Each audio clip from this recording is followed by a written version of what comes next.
ಶುಭ ಸಂಜೆಯ ಶುಭ ನಮನಗಳು. ಸ್ತ್ರೀ ಜಾಗೃತಿ ಸಮಿತಿ ಮತ್ತು ಗೃಹ ಕಾರ್ಮಿಕರ ಹಕ್ಕುಗಳ ಯೂನಿಯನ್ ಹಾಗೂ ಮಹಿಳಾ ಯೋಜನಾ ಸೇವಕ್ ಮಂಗಳೂರು ಇದರ ವತಿಯಿಂದ ನಡೆಯುತ್ತಿರುವ ಅಂತಾರಾಷ್ಟ್ರೀಯ ಗೃಹ ಕಾರ್ಮಿಕರ ದಿನಾಚರಣೆಯ ಪ್ರಯುಕ್ತ ನಾವೆಲ್ಲರೂ ಇಂದು ಇಲ್ಲಿ ನೆರೆದಿದ್ದೇವೆ. ನೆರೆದಿರುವ ಎಲ್ಲ ಗೃಹ ಕಾರ್ಮಿಕರಿಗೆ ನಿಮ್ಮ ನಗುಮುಖದ ಸೇವೆ ಮತ್ತು ತ್ಯಾಗಕ್ಕೆ ಬೆಲೆ ಇಲ್ಲ. ನೀವು ಪ್ರತಿಯೊಬ್ಬ ಮಾಲೀಕನ ಮನೆಯ ಪ್ರಮುಖ ಭಾಗವಾಗಿದ್ದೀರಿ. ನಿಮಗೆಲ್ಲರಿಗೂ ಅಂತಾರಾಷ್ಟ್ರೀಯ ಗೃಹ ಕಾರ್ಮಿಕರ ದಿನಾಚರಣೆಯ ಶುಭಾಶಯಗಳು. ನಿಮಗೆ ಉತ್ತಮ ಆರೋಗ್ಯ, ನೆಮ್ಮದಿ ಹಾಗೂ ಸಿಗಬೇಕಾದ ಸೌಲಭ್ಯಗಳು ಸಿಗಲೆಂದು ಹಾರೈಸುತ್ತಾ ಅತಿಥಿ ಗಣ್ಯರುಗಳನ್ನು ಶ್ರೀಮತಿ ಡಾಕ್ಟರ್ ಸಂಶದ್ರವರು ವೇದಿಕೆಗೆ ಕರೆತರಬೇಕಾಗಿ ವಿನಂತಿಸುತ್ತೇನೆ. ವೇದಿಕೆಗೆ ಆಗಮಿಸಬೇಕಾಗಿ ವಿನಂತಿಸಿಕೊಳ್ಳುತ್ತೇನೆ. ಹಾಗೆಯೇ ಸಂಘದ ಸರ್ವಧರ್ಮದ ಸ್ತುತಿಯೊಂದಿಗೆ ಕಾರ್ಯಕ್ರಮಕ್ಕೆ ಚಾಲನೆ ನೀಡೋಣ. ಓಂಕಾರ ಸ್ವರೂಪಿಯೇ, ಸಕಲ ಜೀವರಾಶಿಗಳನ್ನು ಪೋಷಿಸುವ ಸರ್ವೇಶ್ವರನೇ, ನಿನಗೆ ನಮಸ್ಕಾರಗಳು. ಹಿಂದೂ, ಮುಸ್ಲಿಂ, ಕ್ರಿಶ್ಚಿಯನ್, ಜೈನ, ಪಾರ್ಸಿ ಹೀಗೆ ಸಕಲ ಧರ್ಮಗಳ ಮೂಲಕ ಆರಾಧಿಸಲ್ಪಡುವ ಏಕೈಕ ಪರಮಾತ್ಮನೇ ನೀನು. ಭಗವಂತನೇ, ನಿನ್ನ ನಾಮಗಳು ಹಲವು, ಆದರೆ ದೈವಿಕ ಶಕ್ತಿ ಒಂದೇ. ಎಲ್ಲ ಧರ್ಮಗಳು ನಮಗೆ ಪ್ರೀತಿ, ಶಾಂತಿ ಮತ್ತು ಸತ್ಯದ ಮಾರ್ಗವನ್ನು ಬೋಧಿಸುತ್ತದೆ. ಸರ್ವಧರ್ಮ ಸಮಭಾವದ ಈ ತತ್ವವನ್ನು ನಮ್ಮ ಜೀವನದಲ್ಲಿ ಅಳವಡಿಸಿಕೊಳ್ಳಲು ಶಕ್ತಿ ನೀಡು. ಸಕಲ ಜೀವಿಗಳಿಗೂ ಒಳಿತಾಗಲಿ. ಲೋಕ ಸಮಸ್ತ ಸುಖಿನೋ ಭವಂತು.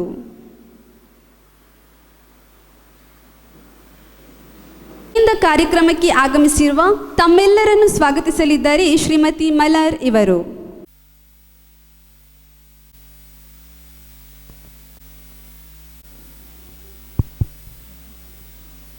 ಪ್ರತಿಯೊಂದು ಮನೆಯನ್ನು ಸುಂದರವಾಗಿ ಮತ್ತು ಅಚ್ಚುಕಟ್ಟಾಗಿ ಇಡುವ ಎಲ್ಲ ಮನೆ ಕೆಲಸಗಾರರ ಶ್ರಮಕ್ಕೆ ನಮ್ಮ ನಮನಗಳು.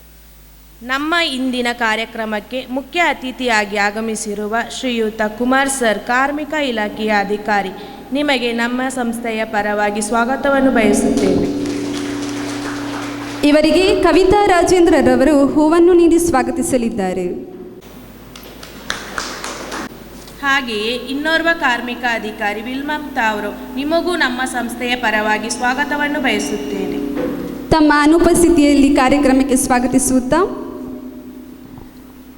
ನಮಗೆ ಕಾನೂನಿನ ಮಾಹಿತಿಯನ್ನು ನೀಡಲು ಆಗಮಿಸಿರುವ ಪ್ಯಾನೆಲ್ ಅಡ್ವೊಕೇಟ್ ಮಾನಸ ಹೆಗ್ಡೆಯವರಿಗೆ ಸಂಸ್ಥೆಯ ಪರವಾಗಿ ಸ್ವಾಗತವನ್ನು ಬಯಸುತ್ತೇನೆ. ಇವರಿಗೆ ಮಂಜುಳರವರು ಹೂವನ್ನು ನೀಡಿ ಸ್ವಾಗತಿಸಲಿದ್ದಾರೆ. ನಮ್ಮ ಪಾಯಸ್ ಅವರಿಗೆ ಕಾರ್ಯಕ್ರಮಕ್ಕೆ ಪ್ರೀತಿಯ ಸ್ವಾಗತವನ್ನು ಕೋರುತ್ತೇನೆ.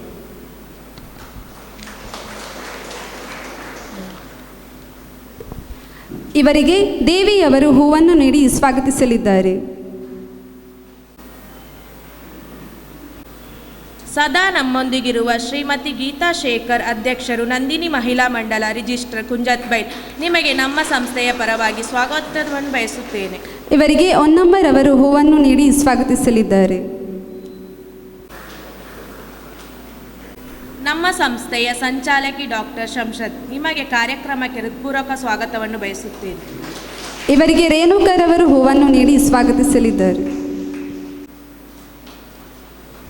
ಗೃಹ ಕಾರ್ಮಿಕರ ಹಕ್ಕುಗಳ ಒಕ್ಕೂಟ ಮಂಗಳೂರು ಇದರ ಅಧ್ಯಕ್ಷ ಶ್ರೀಮತಿ ಸೀತಮ್ಮ ಅವರಿಗೆ ಕಾರ್ಯಕ್ರಮಕ್ಕೆ ಸ್ವಾಗತವನ್ನು ಬಯಸುತ್ತೇನೆ. ಇವರಿಗೆ ನಳಿನಾಕ್ಷಿ ಅವರು ಹೂವನ್ನು ನೀಡಿ ಸ್ವಾಗತಿಸಲಿದ್ದಾರೆ.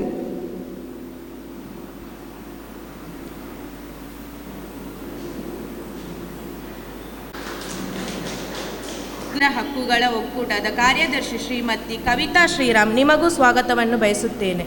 ಇವರಿಗೆ ನಾಗಮ್ಮರವರು ಹೂವನ್ನು ನೀಡಿ ಸ್ವಾಗತಿಸಲಿದ್ದಾರೆ.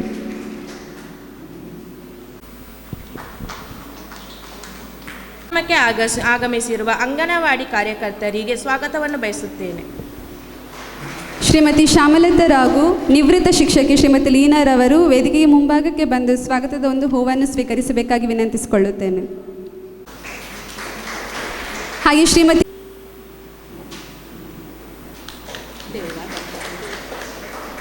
ಸುನೀತಾ ಹಾಗೂ ಶ್ರೀಮತಿ ಕೌಸರ್ ಅವರಿಗೆ ಸ್ವಾಗತವನ್ನು ಬಯಸುತ್ತೇನೆ. ಸುನೀತಾರವರು ವೇದಿಕೆಗೆ ಬಂದು ಪ್ರೀತಿಯ ಸ್ವಾಗತವನ್ನು ಸ್ವೀಕರಿಸಬೇಕಾಗಿ ವಿನಂತಿ.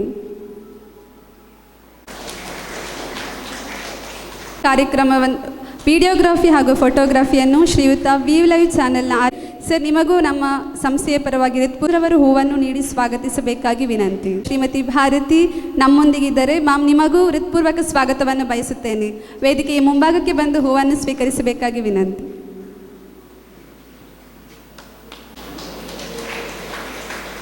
ಧ್ವನಿವರ್ಧಕದ ನಿಖಿಲ್ ಇವರಿಗೂ ನಾವು ಹೃತ್ಪೂರ್ವಕ ಸ್ವಾಗತವನ್ನು ಬಯಸುತ್ತೇನೆ. ಪ್ರೀತಿಪೂರ್ವಕವಾದ ಸ್ವಾಗತವನ್ನು ಸ್ವೀಕರಿಸಬೇಕಾಗಿ ವಿನಂತಿಸುತ್ತೇನೆ. ಮನೆಗಳನ್ನು ಬೆಳಗಿಸುವ ನನ್ನ ಸಹೋದರಿಯರಿಗೆ ಸ್ವಾಗತವನ್ನು ಬಯಸುತ್ತೇನೆ. ಹಾಗೆ ಇಂದು ನಮ್ಮ ಜಿಲ್ಲಾ ಪ್ರಾಧಿಕಾರದ PLV ಹರ್ಷಿತರವರು ನಮ್ಮೊಂದಿಗಿದ್ದಾರೆ. ಮ್ಯಾಮ್, ನಿಮಗೂ ಹೃತ್ಪೂರ್ವಕ ಸ್ವಾಗತವನ್ನು ಬಯಸುತ್ತೇನೆ. ಇವರಿಗೆ ಸಂಸದ್ರವರು ಹೂವನ್ನು ನೀಡಿ ಸ್ವಾಗತಿಸಬೇಕಾಗಿ. ಪ್ರೀತಿಯಿಂದ ಆಗಮಿಸಿರುವ ಪ್ರತಿಯೊಬ್ಬರಿಗೂ ಹೃದಯಾಂತರಾಳದ ಸ್ವಾಗತವನ್ನು ಬಯಸುತ್ತೇನೆ. ಧನ್ಯವಾದಗಳು. ಇದೀಗ ಮನವಿ ಪ್ರಸ್ತಾವನೆ ಶ್ರೀಮತಿ ಕವಿತಾ ಶ್ರೀರಾಮ್ ಇವರಿಂದ.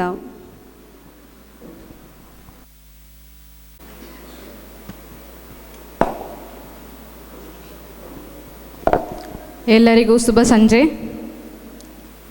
ವೇದಿಕೆಯಲ್ಲಿ ನೆರೆದಿರುವ ಗಣ್ಯರಿಗೆ ಸ್ವಾಗತವನ್ನು ಕೋರುತ್ತಾ ಹಾಗೂ ಇಲ್ಲಿ ನೆರೆದಿರುವ ಎಲ್ಲ ಗೃಹ ಕಾರ್ಮಿಕರ ಒಕ್ಕೂಟ ಸದಸ್ಯರಿಗೂ ಸ್ವಾಗತವನ್ನು ಕೋರುತ್ತಾ, ಅಂತಾರಾಷ್ಟ್ರೀಯ ಗೃಹ ಕಾರ್ಮಿಕರ ದಿನಾಚರಣೆಯ ಅಂಗವಾಗಿ ಸಲ್ಲಿಸಿರುವ ಮನವಿ ಪತ್ರ.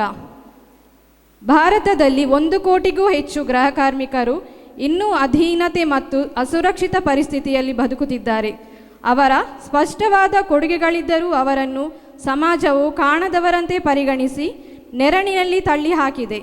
ಕುಟುಂಬಗಳ ನಿರ್ವಹಣೆಗೆ ಅವಶ್ಯಕವಾದ ಆರೈಕೆ, ಆರ್ಥಿಕತೆಯಲ್ಲಿ ಅವರು ನಿರ್ವಹಿಸುವ ಮಹತ್ವದ ಪಾತ್ರದ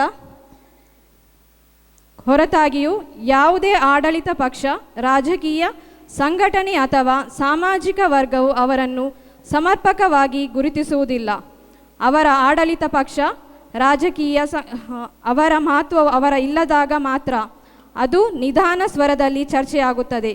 ಅಂತಾರಾಷ್ಟ್ರೀಯ ಗೃಹ ಕಾರ್ಮಿಕರ ಸಂಸ್ಥೆ ILO ಒಪ್ಪಂದಗಳು, ವಿವಿಧ ಖಾಸಗಿ ಮಸೂದೆಗಳು ಮತ್ತು ಅನೇಕ ಭರವಸೆಗಳಿದ್ದರೂ ಅವರನ್ನು ರಕ್ಷಿಸುವ ಯಾವುದೇ ಕಾನೂನು ಚೌಕಟ್ಟು ಇನ್ನೂ ಅಸ್ತಿತ್ವದಲ್ಲಿಲ್ಲ. 2026 ಜೂನ್ 16 ಅಂತಾರಾಷ್ಟ್ರೀಯ ಗೃಹ ಕಾರ್ಮಿಕರ ದಿನದಂದು ನಮ್ಮ ಬೇಡಿಕೆಗಳು: ಗೃಹ ಕಾರ್ಮಿಕರಿಗಾಗಿ ನ್ಯಾಯಸಮ್ಮತ ಮತ್ತು ಸಬಲೀಕರಣಕಾರಿ ಕರಡು ಮಸೂದೆಯ ರೂಪಿಸುವ ನಮ್ಮ ಬೇಡಿಕೆಯನ್ನು ಪುನರುಚ್ಚರಿಸುತ್ತಾ ನಾವು ಈ ಕೆಳಗಿನ ಬೇಡಿಕೆಯನ್ನು ಮುಂದಿರಿಸುತ್ತೇವೆ. ರಾಷ್ಟ್ರೀಯ ಕಾನೂನು ರಚನೆಗೆ ನೆರವಾಗುವಂತೆ ILO ಒಪ್ಪಂದ C-189 ಅನ್ನು ಭಾರತ ಸರ್ಕಾರವು ಅನುಮೋದಿಸಬೇಕು. ಕರ್ನಾಟಕ ಗೃಹ ಕಾರ್ಮಿಕರ ಕರಡು ಮಸೂದೆಯನ್ನು ಉದ್ಯೋಗದಾತರ ಪರವಲ್ಲದೆ ಗೃಹ ಕಾರ್ಮಿಕರಿಗೆ ನ್ಯಾಯ ಒದಗಿಸುವ ಸಬಲೀಕರಣಕಾರಿ ಮಸೂದೆಯಾಗಿ ಪರಿಷ್ಕರಿಸಬೇಕು. ಉದ್ಯೋಗದಾತರು ಹಾಗೂ ನಿವಾಸಿಗಳ ಕಲ್ಯಾಣ ಸಂಘಗಳು RWAS ನಡೆಸುವ ಅವಾಮಾನೀಯ ವರ್ತನೆಗಳನ್ನು ಸ್ಪಂದಿಸುವ ಸಮರ್ಪಿತ ಸಹಾಯವಾಣಿ ಹೆಲ್ಪ್ಲೈನ್ ಹೊಂದಿರುವ ಗೃಹ ಕಾರ್ಮಿಕರ ಕಾರ್ಯಪಡೆ ಸ್ಥಾಪಿಸಬೇಕು.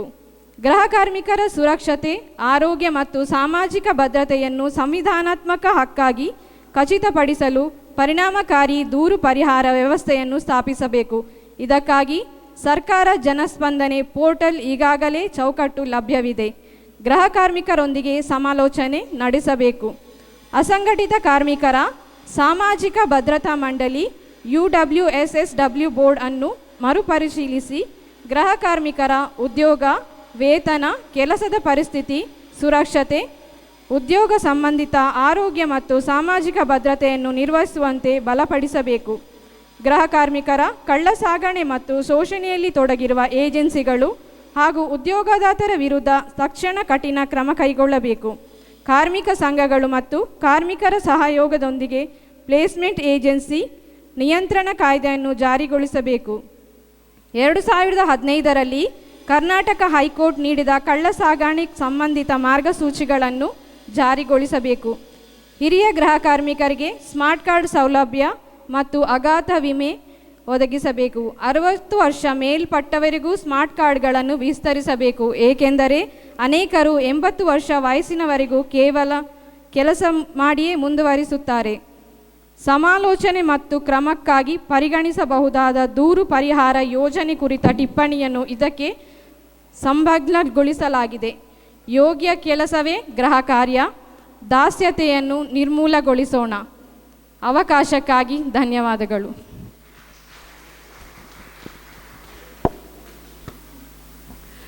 ಇದೀಗ ಮನವಿ ಸಲ್ಲಿಕೆ. ಗೃಹ ಕಾರ್ಮಿಕರ ಹಕ್ಕುಗಳ ಸಂಘದ ಸಂಚಾಲಕಿ ಡಾಕ್ಟರ್ ಸಂಶದ್, ಅಧ್ಯಕ್ಷೆ ಸೀತಮ್ಮ, ಕಾರ್ಯದರ್ಶಿ ಕವಿತಾ ಶ್ರೀರಾಮ್ ಹಾಗೂ ಎಲ್ಲ ಏರಿಯಾ ಲೀಡರ್ಸ್ನವರು ಕಾರ್ಮಿಕ ಅಧಿಕಾರಿ ಶ್ರೀಯುತ ಕುಮಾರ್ BR ರವರಿಗೆ ಮನವಿ ನೀಡಬೇಕಾಗಿ ವಿನಂತಿಸಿಕೊಳ್ಳುತ್ತೇನೆ. ಜ್ಯೋತಿ ನಳಿನಾಕ್ಷಿ.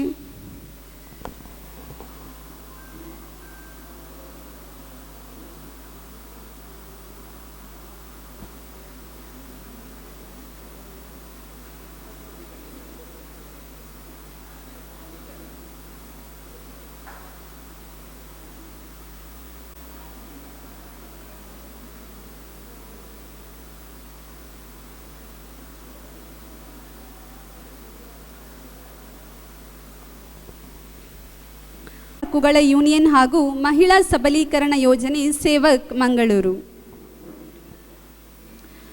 ನ್ಯಾಯ ಕ್ಷೇತ್ರದ ಮೇಲಿನ ಆಸಕ್ತಿಯು ತಮ್ಮ ವೃತ್ತಿ ಜೀವನದ ಪ್ರತಿಯೊಂದು ಹಂತವನ್ನು ರೂಪಿಸಿದೆ.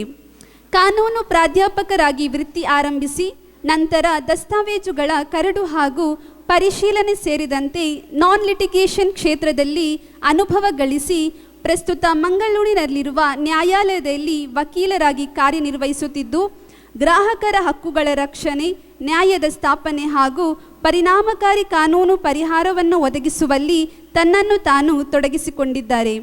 ವ್ಯಾಪಾರ ಮತ್ತು ವಾಣಿಜ್ಯ ಕಾನೂನು, ಕುಟುಂಬ ಮತ್ತು ವೈವಾಹಿಕ ವಿವಾದಗಳು, ಗ್ರಾಹಕ ಸಂರಕ್ಷಣಾ ಕಾನೂನು, ನಾಗರಿಕ ಮತ್ತು ಕ್ರಿಮಿನಲ್ ವ್ಯಾಜ್ಯಗಳು ಹಾಗೂ ಕಾರ್ಮಿಕ ಕಾನೂನು ವಿಷಯಗಳಲ್ಲಿ ಸೇವೆ ಸಲ್ಲಿಸುತ್ತಿರುವ ಮಾನಸ ಹೆಗ್ಡೆಯವರು ವೃತ್ತಿಪರತೆ, ನಿಖರತೆ ಮತ್ತು ಮಾನವೀಯ ಮೌಲ್ಯಗಳೊಂದಿಗೆ ಗ್ರಾಹಕ ಕೇಂದ್ರಿತ ಕಾನೂನು ಸೇವೆಗಳನ್ನು ನೀಡುವುದರಲ್ಲಿ ಬದ್ಧರಾಗಿದ್ದು, ಕಾನೂನು ನನಗೆ ಕೇವಲ ವೃತ್ತಿಯಲ್ಲ, ಅದು ನ್ಯಾಯ, ನಂಬಿಕೆ ಮತ್ತು ಹಕ್ಕುಗಳ ರಕ್ಷಣೆಯತ್ತ ಇರುವ ಬದ್ಧತೆ ಎಂಬ ಧ್ಯೇಯ ವಾಕ್ಯದೊಂದಿಗೆ ಕರ್ತವ್ಯವನ್ನು ನಿರ್ವಹಿಸುತ್ತಾ ಬಂದಿದ್ದಾರೆ. ಇದೀಗ ಗೃಹ ಕಾರ್ಮಿಕರ ಕಾನೂನಿನ ಅರಿವು ಮೂಡಿಸಲಿದ್ದರೆ ಮಾನಸ ಹೆಗ್ಡೆ, ಪೆನಲ್ ಅಡ್ವೊಕೇಟ್, ಜಿಲ್ಲಾ ಕಾನೂನು ಸೇವೆಗಳ ಪ್ರಾಧಿಕಾರ, ಮಂಗಳೂರು. ಒಂದು ನಮಸ್ಕಾರ ವಾಪಸ್ ಬಯಸ್ತೀವಿ. Thank you. ಯಾಕೆ ಅಂತಂದರೆ ನಾನು ಹುಬ್ಳಿಯಿಂದ ಇಲ್ಲಿ ಬರೋಬೇಕಾದ್ರೆ ಎಲ್ಲರೂ ಏನಂದ್ರೆ, ಮದುವೆ ಆಗಿ 2012 ನಾನು ಬಂದಾಗ ಎಲ್ಲರೂ ಹೇಳಿದರು, ಎಲ್ಲಿ ಬೇಕಾದರೂ ಜೀವನ ಮಾಡ್ಬೋದು, ಮಂಗಳೂರಲ್ಲಿ ಮಾಡೋಕ್ಕಾಗಲ್ಲ ಅಂತ. ಯಾಕಂದರೆ ನೀವು ತುಂಬ ಮಾತಾಡ್ತೀರಾ ಮತ್ತು ಜನ ನಿಮ್ಮನ್ನು ಹುಚ್ಚರಂತ ಅನ್ಕೊತಾರೆ ಅಂತ ಅಂದರು. ಸೊ ಅದನ್ನು ಸ್ವಲ್ಪ ಮಟ್ಟಕ್ಕೆ ಸುಳ್ಳು ಅಂತ ಸಾಬೀತುಪಡಿಸಿದ್ದೀವಿ. ಇನ್ನು ಸ್ವಲ್ಪ ಕುಮಾರ್ ಸರ್ ಮಾತಾಡೋಬೇಕಾದ್ರೆ ನಿಮಗೆ ಹೇಳ್ಬೋದು ಅವರ ಅನುಭವಗಳನ್ನು ಮಂಗಳೂರಲ್ಲಿ ಹೆಂಗಿತ್ತು ಅಂತ. ನಮಗಂತೂ ಮಂಗಳೂರು ತುಂಬ ಅಚ್ಚುಮೆಚ್ಚಾಗಿದೆ. ಜನ ಎಲ್ಲ ಖುಷಿಯಾಗಿದ್ದಾರೆ ನಮಗೆ. ಮತ್ತು ಒಂದೇನಂತ ಅಂದರೆ ಜನ ನಗಲ್ಲ, ಅದು ಒಂದೇ ಕಂಪ್ಲೇಂಟ್ ನಂದು. ನಗೋದಿಲ್ಲ, ನಗಿಸೋದಿಲ್ಲ, ಇದು ಎರಡು ಮಾಡೋದಿಲ್ಲ. ಬಿಟ್ಟರೆ ಜನ ತುಂಬ ಒಳ್ಳೆಯವರು, ವ್ಯವಹಾರಕ್ಕೆ ವ್ಯವಹಾರ, ಮತ್ತು ಏನು ಗಲಾಟೆ ಮಾಡೋದಿಲ್ಲ. ನಾವುಗಳು ಬೈದರೂ ವಾಪಸ್ಸು ನಿನಗೆ ಮಂಡೆ ಸರಿ ಇಲ್ಲ ಅಂತ ಅಷ್ಟೇ ಬೈತಾರೆ, ಬಿಟ್ಟರೆ ಬೇರೆ ಏನೂ ಬೈಯೋದಿಲ್ಲ. ಅದು ನಮಗೆ ಭಾರಿ ಖುಷಿ ಕೊಟ್ಟಿದೆ. ಯಾಕಂದರೆ ನಂದು ಉತ್ತರ ಕರ್ನಾಟಕ, ನಾರ್ತ್ ಕರ್ನಾಟಕ, ಹುಬ್ಳಿ. ನಮ್ಮ ಕಡೆಗೆ ಬೈಗುಳ ಅಂತ ಅಂದರೆ ನಿಮ್ಮೆಲ್ಲರಿಗೂ ಗೊತ್ತಿರ್ಬೋದು, ಅಡ್ಜೆಕ್ಟಿವ್ ಆಗಿಬಿಟ್ಟಿದೆ. ಮಾತಲ್ಲೂ ಏನಾದ್ರು ಒಂದು ಕೆಟ್ಟ ಶಬ್ದ ಯೂಸ್ ಮಾಡ್ತೇವೆ, ಅದು ಬಟ್ ನಮಗೆ ಕೆಟ್ಟದು ಅನಿಸಲ್ಲ, ಆಪೋಸಿಟ್ ಪಾರ್ಟಿಗೆ ಖಂಡಿತ ಕೆಟ್ಟದು ಅಂತ ಅನಿಸುತ್ತೆ. ಸೊ ನಾವು ತುಂಬ ನಮ್ಮನ್ನು ನಾವು ಕಂಟ್ರೋಲ್ ಮಾಡಿದ್ದೇವೆ. ಒಂದೇನಂತಂದರೆ ಇಲ್ಲಿ ಜನ ತುಂಬ ಡಿಗ್ನಿಫೈಡ್, ಏನಂತಂದರೆ ತುಂಬ ಒಂದು ವ್ಯವಸ್ಥಿತವಾಗಿ ನಡ್ಕೊಂಡು ಹೋಗ್ತಾ ಇದ್ದಾರೆ, ಆರ್ಗನೈಸ್ಡ್ ಅಂತ. ನಾನು ಯಾಕೆ ಇದನ್ನು ಹೇಳಿದೆ ಅಂತ ಸಹಿತ ಹೇಳ್ತೇನೆ. ಓಕೆ, ಇವತ್ತು ನಮ್ಮೆಲ್ಲರಿಗೆ ನಮ್ಮ ದಿನದ ಶುಭಾಶಯಗಳು. ಹೌದಾ?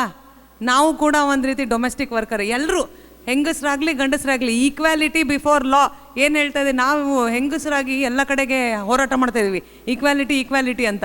ಎಂಥ ಈಕ್ವಾಲಿಟಿ ಕೊಟ್ಟಿದೆಯಾ? ಈಕ್ವಾಲಿಟಿ ಸಂವಿಧಾನ, ಕಾನ್ಸ್ಟಿಟ್ಯೂಷನ್ ನಮಗೆ ಈಕ್ವಾಲಿಟಿ ಕೊಡ್ತಾ? ಯಾವತ್ತಾರು ಕೊಟ್ಟಿಲ್ಲ. ಬಟ್ ನಮ್ಮ ರೈಟ್ಸ್ ಬಗ್ಗೆ ನಾವು ಮಾತಾಡೋಬೇಕಾದ್ರೆ 100% ಹೌದು, ಇದು ಗಂಡಸರಿಗೂ ಬೇಕು, ಹೆಂಗಸರಿಗೂ ಬೇಕು. ಹೆಚ್ಚಿನ ಅಂಶ ಹೆಂಗಸರು ಡೊಮೆಸ್ಟಿಕ್ ವರ್ಕರ್ಸ್ ಅಂತ ಕರೆದುಪಟ್ಟಲಾಗಿದೆ. ಕನ್ನಡ ಸ್ವಲ್ಪ ಬೇರೆ ರೀತಿ ಇದೆ, ಸ್ವಲ್ಪ ಅಡ್ಜಸ್ಟ್ ಮಾಡ್ಕೋಬೇಕು. ಯಾಕಂದ್ರೆ ನಮಗೆಲ್ಲ ಇಂಗ್ಲೀಷ್ ಮೀಡಿಯಮಲ್ಲಿ ಕಲಿಸಿ ತಂದೆ ತಾಯಿನಂತೂ ಬಯೋಕ್ಕಾಗಲ್ಲ, ನಮ್ಮದೇ ಮಿಸ್ಟೇಕ್, ಹಠ ಮಾಡಿದ್ದೀವಿ ಇಂಗ್ಲೀಷ್ ಮೀಡಿಯಮ್ಗೆ ಹೋಗಬೇಕು ಅಂತ ಕಳಿಸಿದ್ರು. 10th ಅಲ್ಲ, PUC ಅಲ್ಲ, ಎಲ್ಲೂ ಕನ್ನಡ ಓದಲೇ ಇಲ್ಲ. 3ನೇ ಕ್ಲಾಸ್ ತನಕ ಅಷ್ಟೇ ಓದಿದ್ದು CBSE. ಅದಾದಮೇಲೆ ಕನ್ನಡ ಮಾತಾಡೋಕ್ಕಷ್ಟೇ ಬರುತ್ತೆ ಸ್ವಲ್ಪ. ಹಾಗಂತ ನಾವು ಇದನ್ನು ಪ್ರೌಡಾಗಿ ಹೇಳೋಕ್ಕಾಗಲ್ಲ, ಇದು ನಮ್ಮ ದುರಾದೃಷ್ಟ, ನಮಗೆ ಬರದೇ ಇರೋದು. ಆದರೆ ಏನು ಮಾಡೋದು, ಓಕೆ ಅಡ್ಜಸ್ಟ್ ಮಾಡ್ಕೊಳ್ಳಿ. ಕೆಲವೊಂದು ಕಡೆಗೆ ಇಂಗ್ಲೀಷ್ ಪದ ಯೂಸ್ ಮಾಡ್ತೇನೆ.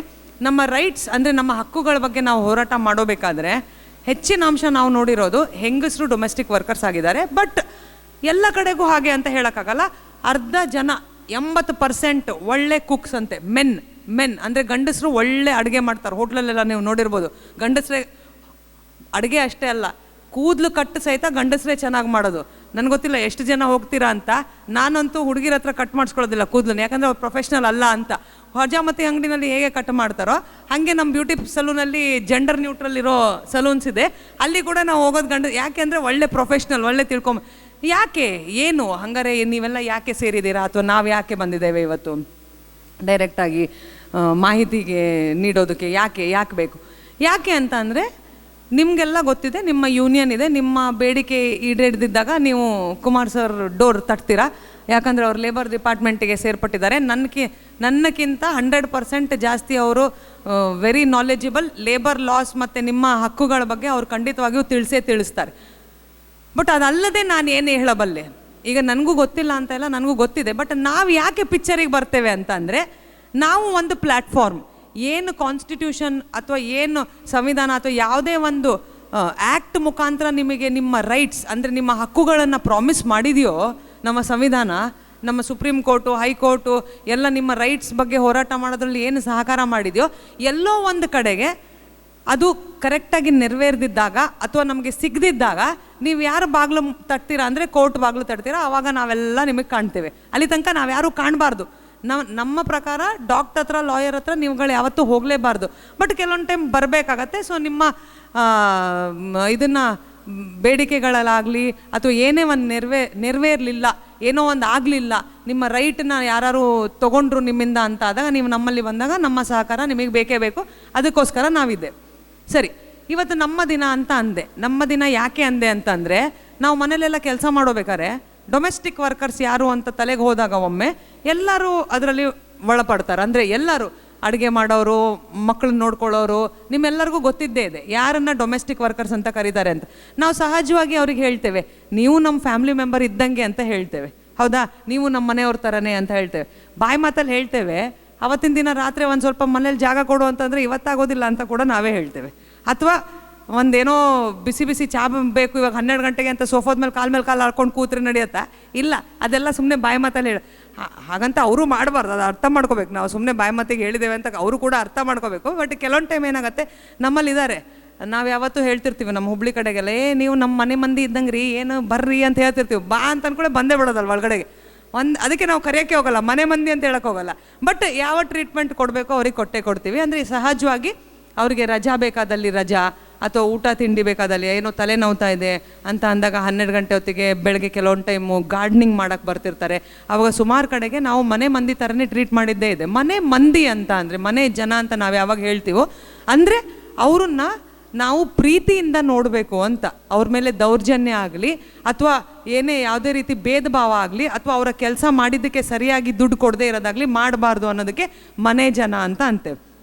ಸರಿ, ಆಯಿತು. ಇದು ಯಾಕೆ ಬಂತು ಅಂತೆಲ್ಲ ನಿಮಗೆ ಸುಮಾರು ಭಾಷಣದಲ್ಲೆಲ್ಲ ಕೇಳಿರ್ತೀರ. ಮತ್ತೆ ಅದನ್ನು ಹೇಳಿ ನಾವು ಕುಯ್ಯೋದಿಲ್ಲ. ಪಿಟೀಲ್ ಕುಯ್ದ್ರೆ ನಿಮಗೂ ಬೋರ್ ಆಗುತ್ತೆ. ಏನು ಇದನ್ನು ಹೇಳಿದ್ದನ್ನೇ ಹೇಳ್ತಾರೆ ಅಂತ. ನಾವೆಲ್ಲ ಇವಾಗ KG ಸ್ಕೂಲ್ ಮಕ್ಕಳಲ್ಲ ಹೇಳಿದ್ದನ್ನೇ ಹೇಳೋಕ್ಕೆ. ಬಟ್ ಏನು ಹೊಸದಾಯಿತು, ಏನು ರೆವಲ್ಯೂಷನ್ ಆಯಿತು, ಯಾವ ರೀತಿ ಬದಲಾವಣೆ ಆಗಿದೆ ಲಾನಲ್ಲಿ ಅಂತ ಹೇಳಬೇಕಾದ್ರೆ ಎಲ್ಲರಿಗೂ ಗೊತ್ತಿದೆ. 4 ಲೇಬರ್ ಕೋಡ್ಸ್ ಬಂತು.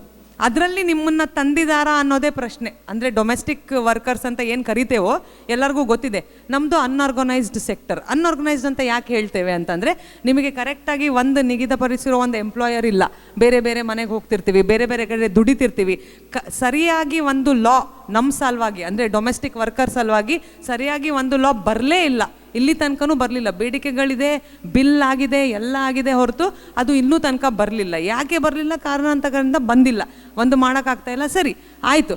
ಹಾಗಾದರೆ ಇಷ್ಟೆಲ್ಲ ಇದ್ದಾಗ ನಾವು ಯಾವುದ್ರ ಕೆಳಗಡೆ ಪ್ರೊಟೆಕ್ಷನ್ ತೊಗೋಬೇಕು? ನಾವು in the sense domestic workers ನಾವು ಯಾವುದ್ರ ಕೆಳಗಡೆ ಪ್ರೊಟೆಕ್ಷನ್ ತೊಗೋಬೇಕಪ್ಪ?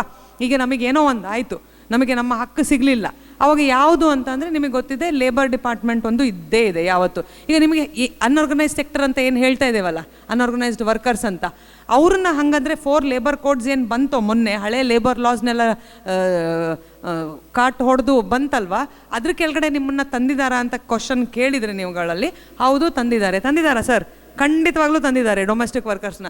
ಅಂದರೆ ನಿಮಗೆ ಆರ್ಗನೈಸ್ಡ್ ಸೆಕ್ಟರ್ ಅಂತ ಏನು ಕರಿತಾ ಇದ್ದೀವೋ ನಾವು, ಆರ್ಗನೈಸ್ಡ್ ಸೆಕ್ಟರ್ ಅಂತ ಅಂದರೆ ಅವ್ರಿಗೆ ಕರೆಕ್ಟಾಗಿ ಒಂದು ಎಂಪ್ಲಾಯರ್ ಇರ್ತಾರೆ, 9 to 5 job, Sunday holiday, paid leave, ಇದೆಲ್ಲ ಸಿಗ್ತಾ ಇರತ್ತೆ. ಅಂದರೆ ಅದನ್ನೆಲ್ಲ ಕನ್ನಡದಲ್ಲಿ ನೀವು ಟ್ರಾನ್ಸ್ಲೇಟ್ ಮಾಡ್ಕೋಬೇಕು. ಹಂಗಂದ್ರೆ ಏನಂತ ಅಂದರೆ, ಯಾರಿಗೋ ಇವತ್ತು ಹುಷಾರಿಲ್ಲಪ್ಪ, ನಾನು ರಜೆ ಹಾಕಿದೆ, ನನಗೆ ದುಡ್ಡು ಸಿಗುತ್ತಾ? ಹೌದು, ಖಂಡಿತವಾಗಿ ಸಿಗುತ್ತೆ, ಆರ್ಗನೈಸ್ ಸೆಕ್ಟರ್ಗೆ. ಹಾಗೇ ನಿಮಗೂ ಸಿಗಬೇಕಾ ಅನ್ನೋ ಒಂದು ಪ್ರಶ್ನೆ, ಖಂಡಿತವಾಗಿಯೂ ನಿಮಗೂ ಸಿಗಬೇಕು. ಹಾಗಂತ 15 ದಿನ ಮಾಡ್ಕೊಂಡ್ಬಿಡ್ಬೇಡ್ರಿ, ನಮಗೆ ನಿದ್ದೆ ಬರ್ತಾ ಇದೆ, ಹುಷಾರಿಲ್ಲ ಅಂತ ಅಂದ್ಕೊಂಡು ಸುಮಾರು ಚಕ್ಕರ್ ಹೊಡೆಯೋರು ಇದ್ದಾರೆ, ಗೊತ್ತಿದೆ ನನಗೆ. ಅದು ನಾವುಗಳು ಹೊಡಿತಿರ್ತೇವೆ, ಅದು ನಮ್ಮ ಜಡ್ಜಿಗೆ ಅಷ್ಟೇ ಗೊತ್ತಿರುತ್ತೆ. ಏನೋ ಒಂದು ಹೇಳಿ ತೂರೋದು ಅದ್ರ ಮಧ್ಯದಲ್ಲಿ. ಸ್ವಲ್ಪ ಮಕ್ಕಳು ನೋಡ್ಕೊಳಕ್ಕಿದೆ, ಅದು ಮಕ್ಕಳಿಗೆ ಮೊದಲು ಮಕ್ಕಳನ್ನು ಹುಷಾರು ತಪ್ಪಿಸ್ತೇವೆ, ಇಲ್ಲಾಂದರೆ ಯಾರನ್ನಾರು ಮೇಲೆ ಕಳಿಸ್ತೇವೆ, ಅದನ್ನೇ ಮಾಡ್ತೇವೆ. ಎಲ್ಲರೂ ಅದನ್ನೇ ಮಾಡೋದು. ಯಾರು ಒಬ್ರಿಗೊಬ್ರಿಗೆ ಗೊತ್ತಿರುತ್ತೆ ಇದು ಸತ್ಯ ಅಂತ, ನಾವೇನು ಮಾಡೋಕ್ಕಾಗೋದಿಲ್ಲ. ಹಾಗೆ ಮಾಡಿ ಕಳ್ಳಾಟ ಮಾಡಿದವರು ಸುಮಾರು ಜನ ಇದ್ದಾರೆ. ಹಾಗೆ ಮಾಡಬೇಡಿ. ಈಗ ನಿಮ್ಮ ಸಲುವಾಗಿ ನಿಮ್ಮ ಹಕ್ಕುಗಳನ್ನು ನಾವು ಕೊಡ್ತಾ ಇದ್ದೀವಿ ಅಂತ ಅಂದಾಗ ಅದ್ರದ್ದು ದುರುಪಯೋಗ ಪಡಿಸ್ಕೋಬಾರ್ದು. ಸರಿಯಾಗಿ ಉಪಯೋಗ ಏನು ಮಾಡ್ಕೋಬೇಕು, ಏನು ತಂದಿದೆ ಬದಲಾವಣೆ ಅಂತಂದರೆ, ನಿಮಗೆ ಒಂದು ರೀತಿಯಾದ ಸೋಷಿಯಲ್ ಸೆಕ್ಯೂರಿಟಿನ ಕೊಡ್ತಾ ಇದೆ. ಆರ್ಗನೈಸ್ ಸೆಕ್ಟರ್ಸ್ ಥರನೇ ಅನ್ಆರ್ಗನೈಸ್ಡ್ ಸೆಕ್ಟರ್ಸ್ಗೆ ಕೂಡ, ಅಂದರೆ ಡೊಮೆಸ್ಟಿಕ್ ವರ್ಕರ್ಸ್ಗೆ ಕೂಡ ಇವತ್ತು ನಿಮ್ಮ ದಿನ. ಸೊ ನಿಮ್ಮ ದಿನದಲ್ಲಿ ನಿಮಗೆ ಏನು ಹೊಸದು ಗೊತ್ತಾಗಬೇಕು ಅಂತ ಅಂದರೆ, ಹೌದು ನಮಗೂ ಕೂಡ ಅದೇ ರೀತಿಯಾದ ಸೋಷಿಯಲ್ ಸೆಕ್ಯೂರಿಟಿ ಭದ್ರತೆ ಸಿಗ್ತಾ ಇದೆ.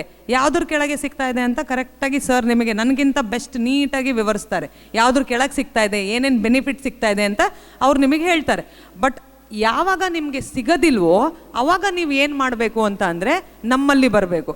ನಮ್ಮಲ್ಲಿ ಅಂತ ಅಂದರೆ ಅಡ್ವೊಕೇಟ್ಸ್ ಕೋರ್ಟಲ್ಲಿ ಬರಬೇಕು ಒಂದು. ಇಲ್ಲ ಅಂತ ಅಂದರೆ ನೆಕ್ಸ್ಟ್ ನೀವು ಲೇಬರ್ ಡಿಪಾರ್ಟ್ಮೆಂಟಿಗೆ ಹೋಗಬೇಕು. ಇಲ್ಲ ಏನೂ ವರ್ಕೌಟ್ ಆಗ್ತಾ ಇಲ್ಲ, ಕೆಲವೊಬ್ರು ಹೇಳ್ತಾರೆ ಎಲ್ಲೋ ಹೋದರೂ ಕೂಡ ನಮಗೆ ಅಲ್ಲಿಂದ ಇಲ್ಲಿಗೆ ಅಲಿಸ್ತಾರೆ, ಇಲ್ಲಿಂದ ಅಲ್ಲಿಗೆ ಅಲಿಸ್ತಾರೆ ಹೊರತು ಏನೂ ಸಿಗ್ತಾ ಇಲ್ಲ ಅಂದರೆ, ವಿಮೆನ್ ಹೆಲ್ಪ್ಲೈನ್ ನಂಬರ್ ಅಂತೂ ನಿಮ್ಮ ಹತ್ರ ಯಾವತ್ತೂ ಇದ್ದೇ ಇದೆ, 1091. ನಿಮ್ಮೆಲ್ಲರಿಗೂ ಗೊತ್ತಿದ್ದೇ ಇದೆ. 1091ಗೆ ಕಾಲ್ ಮಾಡಿಬಿಟ್ಟು ಈ ಥರ ನಮಗೆ ಸವಲತ್ತು ಸಿಗ್ತಾ ಇಲ್ಲ ಡೊಮೆಸ್ಟಿಕ್ ವರ್ಕರ್ಸ್ಗೆ ಅಂತ ನೀವು ಕಂಪ್ಲೇಂಟ್ ಮಾಡ್ಬೋದು. ಅದನ್ನು ತೊಗೊಂಡು ಡಾಕೆಟ್ ನಂಬರ್ ಕೊಟ್ಟು ಅದನ್ನೆಲ್ಲ ಮಾಡಿದ್ದಿದೆ. ಇದಲ್ಲದೆ ಇನ್ನೊಂದು ಇಂಪಾರ್ಟೆಂಟ್ ಥಿಂಗ್ ನಾವೇನು ಹೇಳಬೇಕು ಅಂತ ಇದ್ದೀವಿ ಅಂದರೆ, 15100 ಇದು ನಾಲ್ಸಾ ಹೆಲ್ಪ್ಲೈನ್ ನಂಬರ್. ಇದೆಲ್ಲರಿಗೂ ಗೊತ್ತಿರಲೇಬೇಕು ನಿಮ್ಗಳಿಗೆ. ಡಿಸ್ಟ್ರಿಕ್ಟ್ ಲೀಗಲ್ ಸರ್ವಿಸ್ ಅಥಾರಿಟಿ ಅಂತ ಒಂದು ಹೆಣ್ಣು ಮಕ್ಕಳಿಗೆ ಅವರ ಸಹಾಯಕ್ಕೆ ಉಚಿತ ಕಾನೂನು ಸೇವೆ, ಸಲಹೆ ಮತ್ತು ಎಲ್ಲ ರೀತಿಯಾದ ನಿಮಗೆ ಮಾರಲ್ ಸಪೋರ್ಟಿಂದ ಹಿಡ್ಕೊಂಡು ಲೀಗಲ್ ಸಪೋರ್ಟ್, ಅಂದರೆ ಒಂದು ಉಚಿತ ಅಡ್ವೊಕೇಟ್, ನಿಮಗೆ ಗೌರ್ಮೆಂಟ್ ಕಡೆಯಿಂದ ಒಂದು ಅಡ್ವೊಕೇಟನ್ನು ಕೂಡ ನಾವು ಕೊಡ್ತೇವೆ. ನೀವು ಬಂದು ನಿಮಗೆ ಯಾವುದೇ ರೀತಿ ಸಮಸ್ಯೆ ಆದರೂ ಕೂಡ, ಅಕಸ್ಮಾತ್ ಕಾರ್ಮಿಕರ ಬಗ್ಗೆ ಸಮಸ್ಯೆ ಆಯಿತು, ಮನೇಲಿ ಏನಾದ್ರು ದೌರ್ಜನ್ಯ ಆಯಿತು, ಏನೇ ಆದರೂ ಕೂಡ ನೀವು ನಮ್ಮಲ್ಲಿ ಬರ್ಬೋದು. ನಿಮಗೆ ಉಚಿತ ಕಾನೂನು ಸೇವೆ ಕೊಡ್ತೇವೆ, ಜೊತೆಗೆ ಅಡ್ವೊಕೇಟನ್ನು ಪ್ರೊವೈಡ್ ಮಾಡ್ತಾರೆ ಸಂದರ್ಭ ಇದ್ದಲ್ಲಿ. ಇಲ್ದಿದ್ರೆ ಬೇಡ. 15100ಗೆ ಹಾಗೆ ಸುಮ್ಮನೆ ಕಾಲ್ ಮಾಡಬೇಡಿ. ಯಾಕಂದರೆ ಹೋದಲ್ಲೆಲ್ಲ ಹೇಳ್ತೇನೆ, ಕೆಲವೊಬ್ರು ಕಾಲ್ ಮಾಡಿದ್ದಿದೆ, ನಮ್ಮನೆ ಹಾಲು ಅವ್ನು ಇವತ್ತು ಹಾಲು ಹಾಕಲಿಲ್ಲ ಅಂತ ಕಾಲ್ ಮಾಡಿದ್ದಿದೆ. ಅದು ನಮಗೆ ತುಂಬ ಹೊಟ್ಟೆ ಕೊಟ್ಟಿದೆ. ಸೊ ಹಾಗೆ ಮಾಡಬೇಡಿ. ಸೊ 15100ಗೆ ಎಲ್ಲ ಹೆಣ್ಮಕ್ಳು ಕಾಲ್ ಮಾಡಿಬಿಟ್ಟು ನಿಮ್ಗೆ ಏನೇನು ತೊಂದರೆ ಇದೆಯೋ, ಮನೆಯಲ್ಲಿ ದೌರ್ಜನ್ಯ, ಕೌಟುಂಬಿಕ ಕಲಹ ಡಿಸ್ಕಸ್ ಮಾಡ್ಬೋದು. ಆದರೆ ಮೆನ್ನಿಗೆ ಅಂದರೆ ಗಂಡಸರಿಗೆ ಮಾತ್ರ 3 ಲಕ್ಷ ಅವಧಿ ಇಟ್ಟಿದ್ದಾರೆ. ವಾರ್ಷಿಕ ಆದಾಯ 3 ಲಕ್ಷದ ಒಳಗಿದ್ರೆ ಅವ್ರಿಗೂ ಸಹ ನಾವು ಒಂದು ಗೌರ್ಮೆಂಟ್ ಅಡ್ವೊಕೇಟ್ ಕೊಡ್ತೇವೆ. ಬಟ್ ಉಚಿತ ಕಾನೂನು ಸಲಹೆ ಮಾತ್ರ ನಾವು ಯಾರಿಗಾರು ಕೊಡ್ಬೋದು. ಇದು ನಿಮಗೆ ಗೊತ್ತಿರಲಿ, ಇದು ನಿಮಗೆ ಸಂಬಂಧಪಟ್ಟದ್ದು. ಇದಲ್ಲದೆ ಈ ಶ್ರಮ್ ಅಂತ ಒಂದು ಆ್ಯಪ್ ಇದೆ, ಅಂದರೆ ಅಪ್ಲಿಕೇಶನ್ ಅಂತೀನಿ, ಒಂದು ಪ್ಲ್ಯಾಟ್ಫಾರ್ಮ್ ಇದೆ. ಅಲ್ಲಿ ಕೂಡ ನೀವು ಕಂಪ್ಲೇಂಟ್ ಮಾಡ್ಬೋದು. ಈ ಶ್ರಮಲ್ಲಿ ಕೂಡ ನಿಮಗೆ ಸಮಸ್ಯೆ ಇದ್ದರೆ ಕಂಪ್ಲೇಂಟ್ ಮಾಡ್ಬೋದು. ಬಟ್ ಅದರಲ್ಲಿ ನೀವು ಯೂನಿಯನ್ ಮತ್ತು ಇದರಲ್ಲಿ ರಿಜಿಸ್ಟರ್ ಆಗಿರಬೇಕು ಅಂತ ಒಂದು ಮ್ಯಾಂಡೇಟರಿ ಕ್ರೈಟೀರಿಯಾ ಇದೆ. ಅದಿದ್ದರೆ ನೀವು ಖಂಡಿತವಾಗ್ಲೂ ಅವ್ರಿಗೂ ಕೂಡ ನೀವು ನಿಮ್ಮ ಮನವಿ ಇವತ್ತು ಹೇಗೆ ಕೊಟ್ಟರೋ, ಏನೇನು ಬೇಡಿಕೆಗಳಿದೆಯೋ ಅದೆಲ್ಲ ಬೇಡಿಕೆಗಳನ್ನ ನೀವು ಕೊಡ್ಬೋದು ಅವ್ರಿಗೆ. ಇದಲ್ಲದೆ ಇನ್ನೊಂದು ಇಂಪಾರ್ಟೆಂಟ್ ಒಂದಿದೆ. ಎಲ್ಲದು ಒಮ್ಮೆಲೆ ನಾವು ಪಾಯಿಂಟ್ಸ್ ನೋಡ್ಕೋತಾ ಹೋದರೆ ಅದರಲ್ಲಿ ಇಂಪಾರ್ಟೆಂಟ್ ಯಾವುದು ಅಂತ ಅಂದರೆ, ಪಾಶ್ ಅಂತ ಕೇಳಿದ್ದೀರಾ ಎಲ್ಲರೂ? ಯಾರು ಕೇಳಿದ್ದೀರಾ? ಕೆಲಸದ ಸ್ಥಳದಲ್ಲಿ ಲೈಂಗಿಕ ಕಿರುಕುಳ ಕೊಡೋದ್ರ ಬಗ್ಗೆ ಎಲ್ಲರೂ ಕೇಳಿದ್ದೀರಾ? Prevention of sexual harassment at work place ಅಂತ ಕೇಳಿರಲೇಬೇಕು. 2013 ಹೆಂಗಸರ ಸಲುವಾಗಿ, ಹೆಂಗಸರ ಭದ್ರತೆಗೋಸ್ಕರ ಬಂದಿರೋವಂಥ ಒಂದು ಆ್ಯಕ್ಟ್. ನಿಮಗೆ ಎಂಪ್ಲಾಯರ್ ಇಲ್ಲಪ್ಪ ಇವಾಗ, ಹಾಗಂದ್ರೆ ನೀವು ಯಾರಿಗೆ ಕಂಪ್ಲೇಂಟ್ ಕೊಡ್ತೀರಾ? 2013 ಒಂದು ಆ್ಯಕ್ಟ್ ಏನು ಬಂತೋ ಅದು ಹೇಳುತ್ತೆ, ಕೆಲಸದ ಸ್ಥಳಗಳಲ್ಲಿ ಲೈಂಗಿಕ ಕಿರುಕುಳ ಯಾರು ಕೊಟ್ಟರೆ ಸೊ ನೀವು ಪಾಶ್ ಕೇಸ್ ಹಾಕ್ಬೋದು ಅಂತ. ಪಾಶ್ ಅಂದರೆ ಲೈಂಗಿಕ ದೌರ್ಜನ್ಯ ನನಗೆ ಆಗಿದೆ ಅಂತ ನೀವು ಹಾಕ್ಬೋದು ಕೇಸ್ ಅಂತ, ಎಂಪ್ಲಾಯರ್ ಮೇಲೋ ಅಥವಾ ನಿಮ್ಮ ಕೊಲೀಗ್ ಮೇಲೋ. ಸರಿ, ಹಾಗಾದ್ರೆ ಅನ್ಆರ್ಗನೈಸ್ ಸೆಕ್ಟರ್ ಅಂದರೆ ನಮ್ಗಳಿಗೆ ಈಗ ನಾವು ಒಂದು ಮನೆಯಿಂದ ಇನ್ನೊಂದು ಮನೆಗೆ ಹೋಗ್ತಿರ್ತೇವೆ, ಒಂದು ಮನೇಲಿ ಅಡುಗೆ ಮಾಡ್ತೇವೆ, ಮತ್ತೆ 1 ಗಂಟೆ ಬಿಟ್ಟು ಇನ್ನೊಂದು ಮನೇಲಿ ಮಾಡ್ತೇವೆ. ಸೊ ನಮಗೆ ಯಾರಿದಾರಪ್ಪ ಕಂಪ್ಲೇಂಟ್ ಕೊಡೋಕ್ಕೆ ಅಂತ ಕೇಳಿದರೆ ನೀವು 100% LCC ಅಂತ ಇದೆ, ಅಂದರೆ ಲೋಕಲ್ ಕಮಿಟಿ ಇದೆ. ಲೋಕಲ್ ಕಮಿಟಿಗೆ ಹೋಗಿ ನಿಮ್ಮ ದೂರನ್ನು ಸಲ್ಲಿಸ್ಬೋದು. ಅಂದರೆ ನೀವು ಯಾವ್ದಾದ್ರು ಮನೆಯಲ್ಲಿ ಕೆಲಸ ಮಾಡೋಬೇಕಾದ್ರೆ ನಿಮ್ಮ ಮಾಲಕರು ಅಂದರೆ ಯಾರು ನಿಮ್ಮನ್ನು ಅಪಾಯಿಂಟ್ ಮಾಡಿದಾರೋ ಅಲ್ಲಿ ಕೆಲಸ ಮಾಡೋದಕ್ಕೆ, ಕೆಲಸದಾರೋ ಆಗಿಯೋ, ಮಕ್ಕಳು ನೋಡ್ಕೊಳ್ಳೋಕ್ಕೋ, ನ್ಯಾನಿ ಥರ ಮಾಡೋರ್ಗೋ ಅಥವಾ ಸೀನಿಯರ್ ಸಿಟಿಸನ್ಸ್ನ ನೋಡ್ಕೊಳ್ಳೋಕ್ಕೋ ಅಥವಾ ಯಾವುದೇ ಒಂದು ಡೊಮೆಸ್ಟಿಕ್ ವರ್ಕರ್ ನೀವು ಆಗಿದ್ದಾಗ ನಿಮ್ಮ ಮೇಲೆ ಏನೇ ದೌರ್ಜನ್ಯ ಆದರೂ ಕೂಡ ನೀವು LCCಗೆ ಹೋಗಿ ಕಂಪ್ಲೇಂಟ್ ಮಾಡಬೇಕು. ಒಂದು ಮಾತ್ರ ಹೇಳ್ತೇನೆ, ಕಂಪ್ಲೇಂಟ್ ಮಾಡಲಿಲ್ಲ ಅಂದರೆ ಯಾರೂ ನಿಮ್ಮ ಪರವಾಗಿ ನಿಲ್ಲೋದಿಲ್ಲ, ನೀವೇ ನಿಮ್ಮ ಪರವಾಗಿ ನಿಲ್ಲಬೇಕು. ಈ ಥರ ಕೇಸಸಲ್ಲಿ ಏನಾಗುತ್ತೆ, ನನ್ನ ಮೇಲೆ ದೌರ್ಜನ್ಯ ಆದರೆ ನಾನು ಭಯದ ಸಲುವಾಗೋ ಅಥವಾ ನಾಚಿಕೆ ಸಲುವಾಗೋ ಇದನ್ನು ಮಾತಾಡೋದೇ ಇಲ್ಲ, ಹೋಗಿ ಹೇಳೋದೇ ಇಲ್ಲ, ನಾನೇ ಸಹಿಸ್ಕೊತೀನಿ, ಕುಗ್ಗಿ ಹೋಗ್ತೇನೆ. ಇದರಿಂದ ಹಾನಿ ಆಗ್ತಾ ಇರೋದು ನನಗೆ ಮತ್ತು ನನ್ನ ಫ್ಯಾಮ್ಲಿಗೆ ಹೊರತು ಬೇರೆ ಯಾರಿಗೂ ಅಲ್ಲ, ಎಲ್ಲರಿಗೂ ಇದು ಒಂದು ಎಂಟರ್ಟೈನ್ಮೆಂಟ್. ಅಥವಾ ನನಗೆ ಆಗಿದೆ ಅಂತ ನಾನು ಹೇಳೋದಕ್ಕೆ ಮುಜುಗರ ಪಟ್ಕೊಂಡ್ರೆ ನನ್ನ ಫ್ಯಾಮ್ಲಿ ಲಾಸ್ ಪಡತ್ತೆ ಹೊರತು ಬೇರೆ ಯಾರೂ ಪಡೋದಿಲ್ಲ. ಅದಕ್ಕೋಸ್ಕರ ಈಗ ಜ್ವರ ಬಂದರೆ ಡಾಕ್ಟರ್ ಹತ್ರ ಹೋಗ್ತೀವಲ್ಲ, ನಾಚ್ಕೋತೀವ ನಾವು? ಇಲ್ಲ ಅಲ್ಲ. ಹಾಗೆ ಕೂಡ ನಿಮಗೆ ಏನೇ ಆದರೂ ಕೂಡ ಅಥವಾ ನಿಮ್ಮಲ್ಲಿ ಯಾರಿಗಾರು ಬೇರೆಯವ್ರಿಗಾಗಿರ್ಬೋದು, ಫ್ರೆಂಡ್ಸಿಗಾಗಿರ್ಬೋದು, ಖಂಡಿತವಾಗಿಯೂ ಈ ಮಾಹಿತಿನ ನೀವು ನಿಮ್ಮ ಗ್ರೂಪಲ್ಲಿ ಶೇರ್ ಮಾಡಿ LCCಗೆ ಹೋಗ್ಬಿಟ್ಟು ಕಂಪ್ಲೇಂಟ್ ಡಿಸ್ಟ್ರಿಕ್ಟ್ ಆಫೀಸರ್ ಕೆಳಗೆ ಬರುತ್ತೆ, ಅವರು LCC ಕಾನ್ಸ್ಟಿಟ್ಯೂಟ್ ಮಾಡಿರ್ತಾರೆ, LCC ಅಂತ ಒಂದಿದೆ, ಅಲ್ಲಿ ಹೋಗ್ಬಿಟ್ಟು ನೀವು ನಿಮ್ಮ ಕಂಪ್ಲೇಂಟ್ ಹೇಳ್ಬೋದು. 15100ಗೆ ಕೂಡ ಕಾಲ್ ಮಾಡಿಬಿಟ್ಟು ಹೇಳ್ಬೋದು. ನಿಮ್ಗಾಗಿದ್ರು ಹೇಳ್ಬೋದು, ಬೇರೆಯವರಿಗೆ ಆಗಿದ್ರು ಕೂಡ ನೀವು ಅವ್ರ ಪರವಾಗಿ ಮಾತಾಡಿಬಿಟ್ಟು ನಮ್ಮ ಹತ್ರ ಅದನ್ನು ತಿಳಿಸ್ಬೋದು. ಇದು ಬೇಕೇ ಬೇಕು ಎಲ್ಲರಿಗೂ. ಪಾಶ್ ನಾವೆಲ್ಲಿ ಹೋದರೂ ಹೇಳ್ತೇವೆ. ಇದನ್ನು ನಾನು ಅನ್ಆರ್ಗನೈಸ್ ಸೆಕ್ಟರ್ಗೆ ಹೇಗೆ ಹೆಲ್ಪ್ ಆಗುತ್ತೆ ಅಂತ ಕೂಡ ಹೇಳಿದೆ. ಇದಲ್ಲದೆ ಇನ್ನೊಂದು ರೀತಿಯಾದ ಒಂದು ಮಾಹಿತಿ ಬಗ್ಗೆ ನಾವು ಹೇಳಲೇಬೇಕಂತ ನಮಗೆ ಸುಪ್ರೀಂ ಕೋರ್ಟಿಂದ ಆರ್ಡರ್ ಬಂದಿದೆ. ಯಾಕೆ ಅಂದರೆ ಮಾಹಿತಿ ಸಿಗೋದು ಹೇಗಾಗ್ಬಿಟ್ಟಿದೆ ಅಂತ ಅಂದರೆ, ನಾವು ಗೂಗಲಲ್ಲಿ ಮಾಹಿತಿ ಸಿಗುತ್ತೆ, ಫ್ರೆಂಡ್ಸ್, ರಿಲೇಟಿವ್ಸ್, TV, ಮಾಧ್ಯಮ ಎಲ್ಲ ಕಡೆಯಿಂದ ನಿಮಗೆ ಮಾಹಿತಿ ಸಿಗ್ತಾ ಇರುತ್ತೆ. ಆದರೆ ಯಾವುದು ಖಚಿತವಾಗಿದೆ ಅಂತ ನಿಮಗೆ ಗೊತ್ತಾಗ್ತಿರೋದಿಲ್ಲ. ಬಟ್ ನಮ್ಮಿಂದ ಬಂದಲ್ಲ, ಅಥವಾ ನಾನು ಅಥವಾ ಸರ್ ಅಥವಾ ಯಾರು ಕರೆಕ್ಟಾಗಿ ನಿಮಗೆ ಹೇಳಿದರೆ ಹೌದು ಅಂತ ನೀವು ಕಣ್ಮುಚ್ಚಿ ಬಿಲೀವ್ ಮಾಡ್ಬೋದು. ಹಾಗೆ ನಮ್ಮಲ್ಲಿ ಪರ್ಮನೆಂಟ್ ಲೋಕ್ ಅದಾಲತ್ ಅಂತ ಇದೆ. ಈಗ ಜಸ್ಟ್ ನಾನು ಹೇಳಿದೆ ನಿಮಗೆ ಫ್ರೀ ಲೀಗಲ್ ಸರ್ವಿಸ್ ಹೇಗೆ ಕೊಡ್ತೀವಿ ಅಂತ, ಹಾಗೆ ನಮ್ಮಲ್ಲಿ ಕಾಯಂ ಲೋಕ್ ಅದಾಲತ್ ಅಂತ ಇದೆ, ಪರ್ಮನೆಂಟ್ ಲೋಕ್ ಅದಾಲತ್ ಅಂತ ಇದೆ. ನಿಮಗೆ ಯಾವುದೇ ರೀತಿಯಾದ ಸಮಸ್ಯೆ ಇದ್ದರೆ, ಈಗ ಬಿಲ್ ಕಟ್ಟದೇ ಇರೋದು, phone bill, railway, insurance, motor vehicle, ಈ ಥರ ಯಾವುದೇ ಸಮಸ್ಯೆ ಇದ್ದರೂ ನಿಮಗೆ ಕೋರ್ಟು ಕಚೇರಿ ಅಲ್ದಾಡೋದು ಬೇಡಪ್ಪ. ನೀವು ಕೋರ್ಟಿಗೆ ಹೋದರೆ ಅಯ್ಯೋ ಅದಕ್ಕೆ ತುಂಬ ದುಡ್ಡು ಕಟ್ಟಬೇಕು, ಕೋರ್ಟ್ ಫೀಸ್ ಅಂತ ಇರುತ್ತೆ, ಕಟ್ಟಬೇಕು. ಅಥವಾ ನಿಮಗೆ ವರ್ಷಾನುಗಟ್ಟಲೆ ಇದನ್ನು ನನಗೆ ಕೋರ್ಟಿಗೆ ಹೋಗೋಕ್ಕಾಗಲ್ಲ, ಲಾಯರ್ ಫೀಸ್ ಕಟ್ಟಬೇಕು, ಹೀಗೆಲ್ಲ ಇದ್ದರೆ, ಈ ಥರ ಸಣ್ಣ ಪುಟ್ಟ ಸಮಸ್ಯೆಗಳೆಲ್ಲ ಇದ್ದರೆ ಪರ್ಮನೆಂಟ್ ಲೋಕ್ ಅದಾಲತ್ ಅಂತ ಎಲ್ಲ ಡಿಸ್ಟ್ರಿಕ್ಟಲ್ಲಿ ಇದ್ದೇ ಇರುತ್ತೆ. ಡಿಸ್ಟ್ರಿಕ್ಟ್ ಕೋರ್ಟಲ್ಲಿ ಇರುತ್ತೆ. 3 ಜಡ್ಜ್ ಇರ್ತಾರೆ ಅದರಲ್ಲಿ, ಡಿಸ್ಟ್ರಿಕ್ಟ್ ಜಡ್ಜೇ ಅಲ್ಲಿ ಕೂತಿರ್ತಾರೆ. ಅಲ್ಲಿ ಹೋಗಿ ನಿಮ್ಮ ಒಂದು ದಾಖಲೆ ನೀಡಿದರೆ, ಎಲ್ಲ ದಾಖಲೆ ಏನೇನಾಗಿದೆ ಅಂತ ಮಾಡಿ ಅರ್ಜಿ ಹಾಕಿದರೆ, ಯಾವುದೇ ಕೋರ್ಟಲ್ಲಿ ಮುಂಚೆ ಹಾಕಿರಬಾರ್ದು ಅದನ್ನ. ಫಸ್ಟ್ ಟೈಮ್ ಪರ್ಮನೆಂಟ್ ಲೋಕ್ ಅದಾಲತಿಗೆ ಹೋಗಿ ರಿಜಿಸ್ಟರ್ ಮಾಡಿದರೆ ಅದು ಫಾಸ್ಟ್ ಟ್ರ್ಯಾಕ್ ಕೋರ್ಟ್ ಇದ್ದಂಗೆ, 3-4 ತಿಂಗಳ ಒಳಗಡೆಗೆ ನಿಮಗೆ ಇಮಿಡಿಯೇಟಾಗಿ ಜಡ್ಜ್ಮೆಂಟ್ ಬರುತ್ತೆ.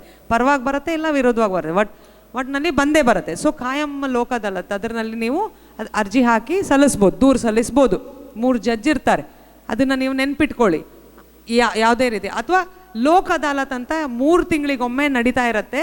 ಆ ಲೋಕ್ ಅದಾಲತಲ್ಲಿ ಕೂಡ ನಿಮ್ದು ಏನಾದ್ರು ಪ್ರಾಬ್ಲಮ್ ಆಗಿದ್ರೆ ಅಥವಾ ಏನಾದ್ರು ಫಾರ್ ಎಕ್ಸಾಂಪಲ್ ಇವಾಗ ನಾನು ಹೇಳಿದೆ ರೈಲ್ವೆ ಅಥವಾ ಆಕ್ಸಿಡೆಂಟ್, ಮೋಟರ್ ವೆಹಿಕಲ್ ಅಥವಾ ಸಿವಿಲ್ ಲ್ಯಾಂಡ್ ಡಿಸ್ಪ್ಯೂಟ್ ಎಷ್ಟೊಂದು ವರ್ಷಗಳಿಂದ ನಿಮ್ಮದು ಸಾಲ್ವ್ ಆಗಲಿಲ್ಲ ಅಂತ ಅಂದರೆ ನಮ್ಮಲ್ಲಿ ಬಂದರೆ, ಆಸ್ತಿ ಪ್ರಕರಣಗಳು ಅಥವಾ ಯಾವ್ದಾದ್ರು ಕೌಟುಂಬಿಕ ಕಲಹಗಳು ಆ ಥರ ಎಲ್ಲ ಬಂದರೆ Lok Adalat every second Saturday ಅಂದರೆ 3 ತಿಂಗಳಲ್ಲೊಮ್ಮೆ ನಡೆಯುತ್ತೆ. ಈ ಟೈಮ್ 11th ಇದೆ, 11th ಜುಲೈಗೆ ನಡೀತಾ ಇದೆ.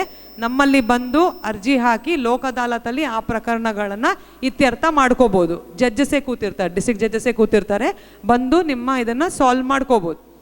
ಅರ್ಥ ಆಯ್ತಾ ಎಲ್ಲರಿಗೂ? Permanent Lok Adalat 15100 ನಾಲ್ಸಾ helpline number, ದಯವಿಟ್ಟು ನೆನ್ಪಿಟ್ಕೊಳ್ಳಿ. ಆದಷ್ಟು ಇದನ್ನು ಇನ್ಫಾರ್ಮೇಷನ್ನ ಬೇರೆ ಕಡೆಗೆ ಕೊಡಿ. ಓಕೆ, ಖುಷಿ ಆಯ್ತಾ ಎಲ್ಲರಿಗೂ? Thank you so much.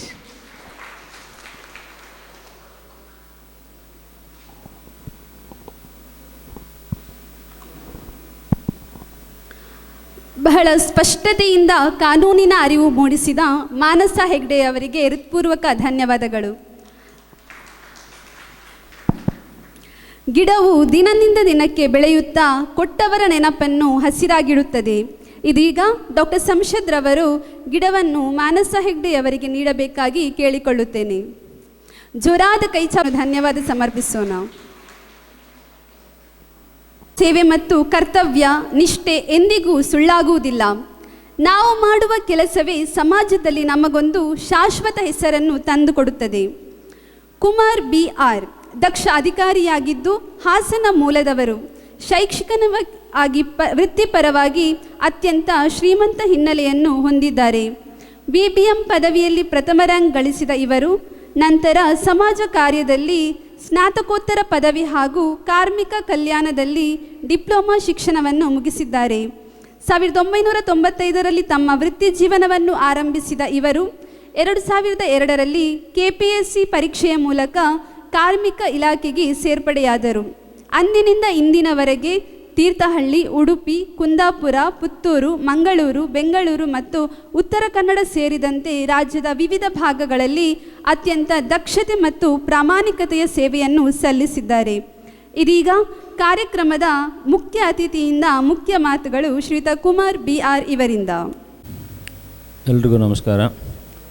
ವೇದಿಕೆ ಮೇಲಿರುವಂತಹ ಡಾಕ್ಟರ್ ಶಂಶದ್ ಅವರೇ, ಹಾಗೆ ವಕೀಲ ಮಿತ್ರರಾದಂಥ ಶ್ರೀಮತಿ ಮಾನಸ ಹೆಗ್ಡೆರವರೇ, ಹಾಗೆ ವೇದಿಕೆ ಮೇಲಿರುವ ಎಲ್ಲ ಗೌರವಾನ್ವಿತ ಗಣ್ಯರೇ, ಹಾಗೆ ಮಹಿಳಾ ಗೃಹ ಕಾರ್ಮಿಕರೇ, ನೆರೆದಿರುವ ಎಲ್ಲ ಸಾರ್ವಜನಿಕರೇ, ನನಗೆ ಮೊದಲೇ ಭಯ ಆಗ್ತಾಯಿದೆ. ಇಷ್ಟೊಂದು ಜನ ಮಹಿಳೆಯರ ಮುಂದೆ ನಾವು ಇರೋರೇ 3 ಜನ ಗಂಡಸರು, ಏನಪ್ಪ ಮಾತಾಡೋದು ಅಂತ. ಅಂದರೆ ನಿಮ್ಮದೇ ಈಗ ಹವಾ ಅಲ್ವಾ? ನಮ್ಮದೇನು ಹವಾ ಇಲ್ಲ. ಈಗ ಪುರುಷರದ್ದು ಹವಾ ಕಡಿಮೆ ಆಗೋಗಿದೆ, ಮಹಿಳೆಯರದೇ ಹವಾ. ಮಹಿಳೆ ಅಂತ ಹೇಳಿದ್ರೆ ಅವಳೊಬ್ಬಳು ಗೃಹಿಣಿ, ಗೃಹಕ್ಕೆ ಒಬ್ಬಳು ಗೃಹಿಣಿ ಅಂತ ಹೇಳಿದ್ರೆ ಅವಳೇ ಮೇಯ್ನು. ಮನೆ ಚೆನ್ನಾಗಿದ್ದರೆ ಮನಸ್ಸು ಚೆನ್ನಾಗಿರುತ್ತೆ, ಮನಸ್ಸು ಚೆನ್ನಾಗಿದ್ದರೆ ಇಡೀ ರಾಜ್ಯ ಎಲ್ಲ ಚೆನ್ನಾಗಿರುತ್ತೆ. ಹಾಗಾಗಿ ನಾವು ಮನೆಯನ್ನು ಸ್ವಚ್ಛವಾಗಿ ಇಟ್ಕೋಬೇಕು, ಅದೇ ರೀತಿ ಮನಸ್ಸನ್ನು ಸಹ ಸ್ವಚ್ಛವಾಗಿ ಇಟ್ಕೋಬೇಕು. ಮನೆ ಸ್ವಚ್ಛ ಮಾಡಬೇಕು ಅಂತ ಹೇಳಿದ್ರೆ ಮನೆ ಒಡತಿ ಆದರೂ ಮಾಡಬೇಕು ಅಥವಾ ಕೆಲಸದಾರಾದರೂ ಮಾಡಲೇಬೇಕು. ಮನೆ ಕೆಲವರಿಗೆ ಕೆಲಸದವ್ರನ್ನ ನೇಮಿಸ್ಕೊಳ್ಳೋವಂಥ ಶಕ್ತಿ ಇರ್ತದೆ, ಅವ್ರು ನೇಮಿಸ್ಕೊಳ್ತಾರೆ. ಶಕ್ತಿ ಇಲ್ದಿದ್ದವರು ಅವರವರೇ ಮಾಡ್ಕೋತಾರೆ. ಬಟ್ ಇಲ್ಲಿ ನಾವು ಹೇಳಬೇಕು ಅಂತ ಹೇಳಿದ್ರೆ ಅವರವರೇ ಮಾಡ್ಕೊಳ್ಳೋರನ್ನೇ ನಾವು ಮಹಿಳಾ ಗೃಹ ಕಾರ್ಮಿಕರು ಅಂತ ಹೇಳೋಲ್ಲ. ಯಾಕೆ ಈ ಪದವನ್ನು ನಾನು ಉಪಯೋಗಿಸ್ತಿದ್ದೀನಿ ಅಂತ ಹೇಳಿದ್ರೆ, ಕರೋನಾ ಸಂದರ್ಭದಲ್ಲಿ ನಾವೆಲ್ಲ ಪಾಪ ಮಹಿಳಾ ಗೃಹ ಕಾರ್ಮಿಕರು ಸಂಕಷ್ಟದಲ್ಲಿದ್ದಾರೆ, ಅವ್ರಿಗೆಲ್ಲ ಹಣ ಕೊಡುವ ಅಂತ ಹೇಳ್ಬಿಟ್ಟು ಒಂದು ಸ್ಕೀಮನ್ನು ಸರ್ಕಾರ ಜಾರಿಗೆ ತಂತು. PDOಗಳ ಮುಖಾಂತರ ಅರ್ಜಿ ಹಾಕಿ ಒಂದು ಸರ್ಟಿಫಿಕೇಟ್ ತೊಗೊಳ್ಳಿ, ನೀವು ಗೃಹ ಕಾರ್ಮಿಕರು ಅಂಥೇಳಿ ತಗೊಳ್ಳಿ ಅಂತ ಹೇಳಿ ಅವಕಾಶ ಕೊಟ್ಟಿದ್ದಕ್ಕೆ ಮನೇಲಿದ್ದವರಲ್ಲಿ ನನ್ನ ಮನೆ ನಾನು ಪಾತ್ರೆ ತೊಳಿತೀನಿ, ನಾನು ಗೃಹ ಕಾರ್ಮಿಕರು ಅಂತ ಅರ್ಜಿ. ಒಂದು ಎಕ್ಸಾಂಪಲ್, ಒಂದು ಉಡುಪಿ ನಿಮ್ಮ ಪಕ್ಕದ ಜಿಲ್ಲೆ ಒಂದು ಹಳ್ಳಿಯಲ್ಲಿ ಇರೋದೇ 1000 ಜನ, 1000 ಅರ್ಜಿನೇ ಬಂದವೆ ಗೃಹ ಕಾರ್ಮಿಕರು ಅಂತ ಹೇಳ್ಬಿಟ್ಟು. ಅಂದರೆ ಅವ್ರವ್ರ ಮನೆಗೆ ಅವರವರೇ. ಹಾಗಲ್ಲ, ನಾನು ಯಾಕೆ ಹೇಳ್ತಿದ್ದೀನಿ, ಕಾರ್ಮಿಕರು ಅಂತ ಹೇಳಿದ್ರೆ ವೇತನ ಪಡೆಯೋರು. ನಾವು ನಮ್ಮ ಮನೇಲಿ ನನ್ನ ಮಿಸ್ಸಸ್ ಕೆಲಸ ಮಾಡಿದ್ರೆ ವೇತನ ಕೊಡ್ತೀನಾ? ಏನೂ ಕೊಡಲ್ಲ ನಾನು. ಹಾಗಾಗಿ ಅವಳು ಕಾರ್ಮಿಕರಲ್ಲ, ನೀವೆಲ್ಲ ಕಾರ್ಮಿಕರು. ಮತ್ತು ನನಗೊಂದು ಸ್ಪಷ್ಟಪಡಿಸಿ, ನೀವು ಕೇವಲ ಮನೆಯಲ್ಲಿ ಮಾತ್ರ ಕೆಲಸ ಮಾಡ್ತೀರಾ ಅಥವಾ ಈ ದೊಡ್ಡ ದೊಡ್ಡ ಮಾಲ್ಗಳಲ್ಲಿ ಅಥವಾ ಹಾಸ್ಪಿಟಲ್ಗಳಲ್ಲಿ ಅಥವಾ ಫ್ಯಾಕ್ಟ್ರಿಗಳಲ್ಲಿ ಕೆಲಸನೂ ಮಾಡ್ತೀರಾ? ಆ ಥರ ಇದ್ದೀರಾ? ನೀವು ಬರೀ ಮನೇಲಿ ಕೆಲಸ ಮಾಡ್ತೀರಾ ಅಥವಾ ಹೊರಗಡೆನೂ ಕೆಲಸ ಮಾಡ್ತೀರಾ? ಅಲ್ಲ, ಬೇರೆ ಅಂದರೆ ಈಗ ಮನೆ ಕೆಲಸ ಆ ಥರ, ಈಗ ಮನೆ ಒರೆಸೋದು ಅಥವಾ ಕಾಫಿ ತಿಂಡಿ ಮಾಡೋದು, ಆ ಥರ ಕೇರ್ ಟೇಕರ್ ಥರ ನೋಡ್ಕೊಳ್ಳೋದು, ಆ ಥರ ಫ್ಯಾಕ್ಟ್ರಿಗಳಲ್ಲೂ ಕೆಲಸ ಇದ್ದಾವೆ, ದೊಡ್ಡ ಆಸ್ಪತ್ರೆಗಳಲ್ಲೂ ಕೆಲಸ ಇದ್ದಾವೆ, ಮಾಲ್ಗಳಲ್ಲೂ ಕೆಲಸ ಇದ್ದಾವೆ. ನೀವು ಹಾಗೇನಾದರೂ ಮಾಡ್ತೀರಾ? ಮಾಡ್ತೀರಲ್ವಾ? ಯಾಕೆ ನಾನು ಇದನ್ನು ಕೇಳ್ತಿದ್ದೀನಿ ಅಂತ ಹೇಳಿದ್ರೆ, ನಿಮ್ಮಲ್ಲೇ ನಾನು 2 ಭಾಗ ಮಾಡಬೇಕಾಗತ್ತೆ. ಒಂದು ಆರ್ಗನೈಸ್ ಸೆಕ್ಟರು, ಇನ್ನೊಂದು ಅನ್ಆರ್ಗನೈಸ್ ಸೆಕ್ಟ್ರು ಅಂಥೇಳಿ. ಈ ಆರ್ಗನೈಸ್ ಸೆಕ್ಟರ್ನಲ್ಲಿ ಕೆಲಸ ಮಾಡೋರಿಗೆ ಎಲ್ಲ ಸೋಷಿಯಲ್ ಸೆಕ್ಯೂರಿಟಿ ಸರ್ವಿಸ್ಗಳನ್ನು ಸಹ ಸರ್ಕಾರ ಕಾನೂನುಗಳ ಮುಖಾಂತರ ಈಗ ಆಲ್ರೆಡಿ ಜಾರಿಗೆ ತಂದಿದೆ. ಈ ಅನ್ಆರ್ಗನೈಸ್ ಸೆಕ್ಟರ್ ವರ್ಕರ್ಸ್ಗಳಿಗೆ ಕೆಲವು ಕಾನೂನುಗಳು ಅನ್ವಯ ಆದ್ರೂ ಸಹ ಅದನ್ನು ಎನ್ಫೋರ್ಸ್ ಮಾಡಲಿಕ್ಕೆ ತುಂಬ ಕಷ್ಟ ಆಗ್ತದೆ. ಯಾಕೆಂದರೆ ನಿಗದಿತ ಮಾಲೀಕ ಇರೋದಿಲ್ಲ, ಒಬ್ಬನೇ ಮಾಲೀಕ ಇರೋದಿಲ್ಲ. ಈಗ ನೀವು ಒಂದೇ ಮನೆಯಲ್ಲಿ ನಂಬ್ಕೊಂಡು ಕೆಲಸ ಮಾಡೋಕ್ಕಾಗಲ್ಲ. ಒಂದು 5-6 ಮನೆ ನೋಡ್ಕೊಂಡಿರ್ತೀರಿ. 5-6 ಜನ ಮಾಲೀಕರ ವಿರುದ್ಧ ಒಂದೇ ಸಾರಿ ಕ್ರಮ ತೆಗೆದುಕೊಳ್ಳೋಕ್ಕಾಗಲ್ಲ. ಒಬ್ಬ ಮಾಲೀಕ ಚೆನ್ನಾಗಿ ನೋಡ್ಕೊಳ್ತಾನೆ, ಇನ್ನೊಬ್ಬರ ಮನೆಯಲ್ಲಿ ಚೆನ್ನಾಗಿ ನೋಡ್ಕೊಳ್ದೇ ಇರ್ಬೋದು. ಹೀಗಾಗಿ ನಿಮ್ಮನ್ನು ಅನ್ಆರ್ಗನೈಸ್ಡ್ ಸೆಕ್ಟ್ರಲ್ಲಿ ಸೇರಿಸ್ತಾರೆ. ಮೇಡಮ್ ಹೇಳಿದಾಗೆ ಹೊಸ 4 ಕೋಡಲ್ಲಿ ನಿಮ್ಮನ್ನು ಬಿಟ್ಟಿದ್ದಾರಾ ಅಂತ ಪ್ರಶ್ನೆ ಉದ್ಭವಿಸಿತ್ತು.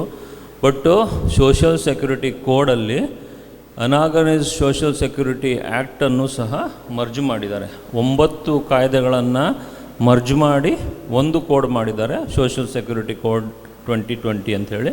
ಅದರಲ್ಲಿ ಈ ಅನ್ಆರ್ಗನೈಸ್ಡ್ ಸೋಷಿಯಲ್ ಸೆಕ್ಯೂರಿಟಿ ಆ್ಯಕ್ಟ್ ಸಹ ಇದೆ. ಈ ಅನ್ಆರ್ಗನೈಸ್ಡ್ ಸೋಷಿಯಲ್ ಸೆಕ್ಯೂರಿಟಿ ಆ್ಯಕ್ಟ್ ಮುಖಾಂತರನೇ ನಾವು ನಿಮಗೆಲ್ಲ ಮೊನ್ನೆನೂ ಸಹ ನಮ್ಮ ಕಾರ್ಮಿಕ ಮಂತ್ರಿಗಳು ಶ್ರೀಯುತ ಸಂತೋಷ್ ಅವರು ಬಂದಾಗ ನಾವು ನಮ್ಮ ಅಡಿಯಾರ್ನಲ್ಲಿ ನಿಮಗೆಲ್ಲ ಕರೆಸಿದ್ವಿ, ನೀವೆಲ್ಲರೂ ಸಹ ಬಂದಿದ್ರಿ. ನಮ್ಮ ಸ್ಮಾರ್ಟ್ ಕಾರ್ಡನ್ನು ಕೊಟ್ವಿ, ಹೌದಲ್ವಾ? ಈಗ ಸ್ಮಾರ್ಟ್ ಕಾರ್ಡ್ಗಳಿಗೆ ಕೆಲವು ಬೆನಿಫಿಟ್ಗಳನ್ನು ಸಹ ಘೋಷಣೆ ಮಾಡಿದ್ದಾರೆ. ಅದು ನಿಮಗೆ ಗೊತ್ತಿದೆ ಅಂತ ನಾನು ಭಾವಿಸ್ಕೊಳ್ತೀನಿ. ಹಾಗಾಗಿ ನಿಮ್ಮನ್ನೇನು ಯಾವುದೇ ಕಾಯ್ದೆಯಲ್ಲೂ ಸಹ ಕಡೆಗಣಿಸಿಲ್ಲ. ಮಹಿಳೆಯರಿಗೆ ಅಂತ ಹೇಳ್ಬಿಟ್ಟು ಪ್ರತ್ಯೇಕವಾದ ಕಾಯ್ದೆಗಳು ಸಹ ಇದ್ದಾವೆ. ಮೊದಲನೇದು ಸಮಾನ ವೇತನ ಕಾಯ್ದೆ.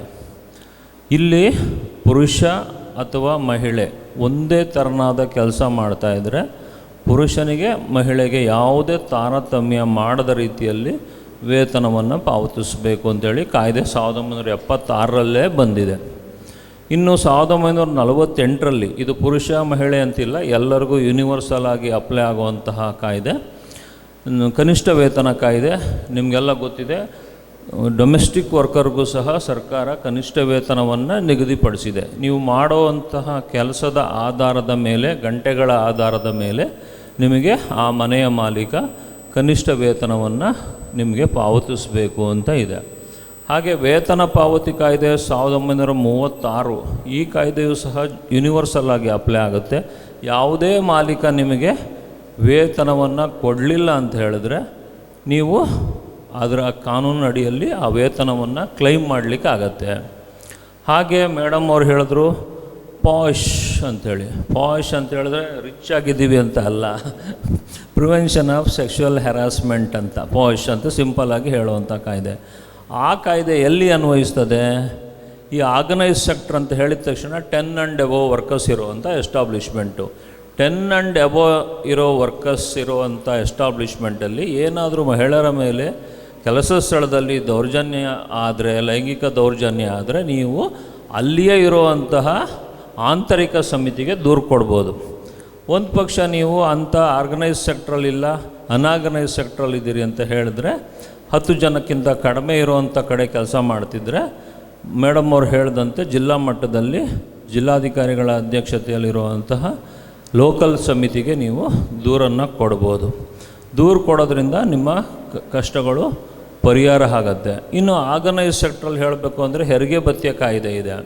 ಹೆರಿಗೆ ಭತ್ಯೆ ಕಾಯ್ದೆ ಅಂತ ಹೇಳಿದ್ರೆ ಮಹಿಳಾ ಕಾರ್ಮಿಕರು ಗರ್ಭಿಣಿ ಆದಂಥ ಸಂದರ್ಭದಲ್ಲಿ 6 ತಿಂಗಳ ವೇತನ ಸಹಿತ ರಜೆ ಕೊಡುವಂಥ ಒಂದು ಸೌಲಭ್ಯ ಇದೆ. ಈ ರೀತಿ ಮಹಿಳೆಯರಿಗೆ ಹಲವಾರು ಕಾನೂನುಗಳಿದ್ದಾವೆ ಅಲ್ವಾ? ನಮ್ಮ ಭಾರತೀಯರು ಮಹಿಳೆಯರನ್ನು ಅತ್ಯಂತ ಪೂಜನೀಯ ಭಾವನದಿಂದ ಕಾಣ್ತೇವೆ. ನನ್ನ ಹೆಂಡತಿಯನ್ನು ಒಬ್ಬಳನ್ನು ಬಿಟ್ಟು ಉಳಿದವ್ರನ್ನೆಲ್ಲರನ್ನೂ ಸಹ ಸಹೋದರಿಯರ ರೀತಿಯಲ್ಲಿ ನಾವು ಕಾಣ್ತೇವೆ, ಅಥವಾ ತಾಯಿಯ ರೂಪದಲ್ಲಿ ನಾವು ಕಾಣ್ತೇವೆ. ಹಾಗಾಗಿ ನಿಮಗೆ ತುಂಬ ಗೌರವ ಇದೆ. ಆ ಕಾರಣದಿಂದ ನೀವು ಯಾರೋ ನಿಮ್ಮ ಕೆಲಸವನ್ನು, ನಾನು ಮಾಡ್ತಿರೋ ಕೆಲಸ ಕೀಳು ಅನ್ನೋ ಭಾವನೆಯಲ್ಲಿ ಖಂಡಿತ ನೀವು ಅಂದ್ಕೋಬೇಡಿ. ನಿಮ್ಮ ಕೆಲಸ ಅತ್ಯುತ್ತಮವಾದ ಕೆಲಸ. ನಾನು ಮೊದಲೇ ಹೇಳಿದೆ, ಸ್ವಚ್ಛತೆ ಅನ್ನೋದು ತುಂಬ ಇಂಪಾರ್ಟೆಂಟು. ಆ ಸ್ವಚ್ಛತೆ ಇಲ್ಲದೆ ಇದ್ದರೆ ಯಾವುದೂ ಸಹ ಇರೋದಿಲ್ಲ. ಅಂಥ ಒಂದು ಪುಣ್ಯದ ಕಾರ್ಯವನ್ನು ನೀವು ಮಾಡ್ತಾಯಿದ್ದೀರಿ. ಹಾಗಾಗಿ ನೀವು ಹೆಮ್ಮೆ ಪಡಬೇಕು, ಗೌರವ ಪಡಬೇಕು. ನೀವಿಲ್ಲದೆ ಇದ್ದರೆ ಎಷ್ಟೋ ಮನೆಯಲ್ಲಿ ಕಸನೇ ಹೊಡೆದಿರಲ್ಲ, ಹೇಳಬೇಕು ಅಂತ ಹೇಳಿದ್ರೆ. ಯಾಕೆಂದರೆ ಈಗಿನ ನಮ್ಮ ಮಾನಸ ಹೆಗಡೆ ಮೇಡಮ್ನವ್ರನ್ನ ನಾನು ಎಕ್ಸಾಂಪಲ್ ತಗೋಬೋದೇನೋ. ಈಗಿನ ಮಹಿಳೆಯರು ಹೇಗಪ್ಪ ಅಂತ ಹೇಳಿದ್ರೆ ಯಾವುದಕ್ಕೂ ಎದ್ದೇಳೋದಿಲ್ಲ. ಲೇಝಿ ಅಂದರೆ ಲೇಝಿ. ಬೇಜಾರು ಮಾಡ್ಕೊಂಬಿಡಿ, ಜನರಲ್ಲಿ ಹೇಳ್ತಿರೋದು. ತಿಂಡಿ ಬೇಕಾ ಝೊಮ್ಯಾಟೋಗೆ ಹೋಗು, ಬಟ್ಟೆ ಬೇಕಾ ಇನ್ನೊಂದು ಮೆಸ್ಸೋಗಿ ಹೋಗು, ಬರೀ ಆನ್ಲೈನು ಇದೇ ಕೆಲಸದಲ್ಲಿ. ಬರೀ ಬೆಡ್ ಮೇಲೆ ಮಲ್ಕೋ, ಮೊಬೈಲ್ ನೋಡು, ಇದೇ ಮಾಡ್ತಿದ್ದಾರೆ. ಅಂದರೆ ಅವರಿಗೆ ದುಡಿಮೆ ಇರ್ತದೆ, ಪಾಪ ಮೆಡ್ಮ ಮನ್ಕೊಂಡಿದ್ದು ದುಡಿಮೆ ಮಾಡ್ತಿರ್ತಾರೆ ಬೇರೆ ಬೇರೆ ರೀತಿಯಲ್ಲಿ. ಮನೆ ಕೆಲಸಗಳು ಮಾಡಲಿಕ್ಕೆ ಅವರು ಮೈ ಬಗ್ಗಲ್ಲ ಅವರಿಗೆ. ಹಾಗಾಗಿ ನೀವು ಬೇಕೇ ಬೇಕು. ಗೊತ್ತಾಯ್ತಾ ನಾನು ಯಾಕೆ ಹೇಳ್ತಿದ್ದೀನಿ ಅಂತ ಹೇಳಿದ್ರೆ, ಅಷ್ಟು ಲೇಜಿ ಆಗೋಗ್ಬಿಟ್ಟಿದ್ದಾರೆ ಇತ್ತೀಚೆಗೆ. ಹಾಗಾಗಿ ನಿಮಗೆ ಬೇಡಿಕೆ ತುಂಬ ಇದೆ, ಹೌದು ತಾನೇ? ನಾನೇ ನನ್ನ ಮನೆಯಲ್ಲೇ ಒಂದು ಜಸ್ಟ್ ಒಂದು ಇನ್ಸಿಡೆನ್ಸ್ ಹೇಳ್ತೀನಿ, ಅಂದರೆ ಉದಾಹರಣೆ ಹೇಳ್ತೀನಿ. ಒಬ್ಬ ಅಂದರೆ ನಮ್ಮ ಈ ಸೌತ್ ಕೆನರಾದಲ್ಲಿ ಯಾರೂ ಲೋಕಲ್ ಜನಗಳು ಕೆಲಸ ಮಾಡ್ತಾಯಿಲ್ಲ. ನೀವೆಲ್ಲ ಇದ್ದೀರಾ ಏನೋ ನನಗೆ ಗೊತ್ತಿಲ್ಲ.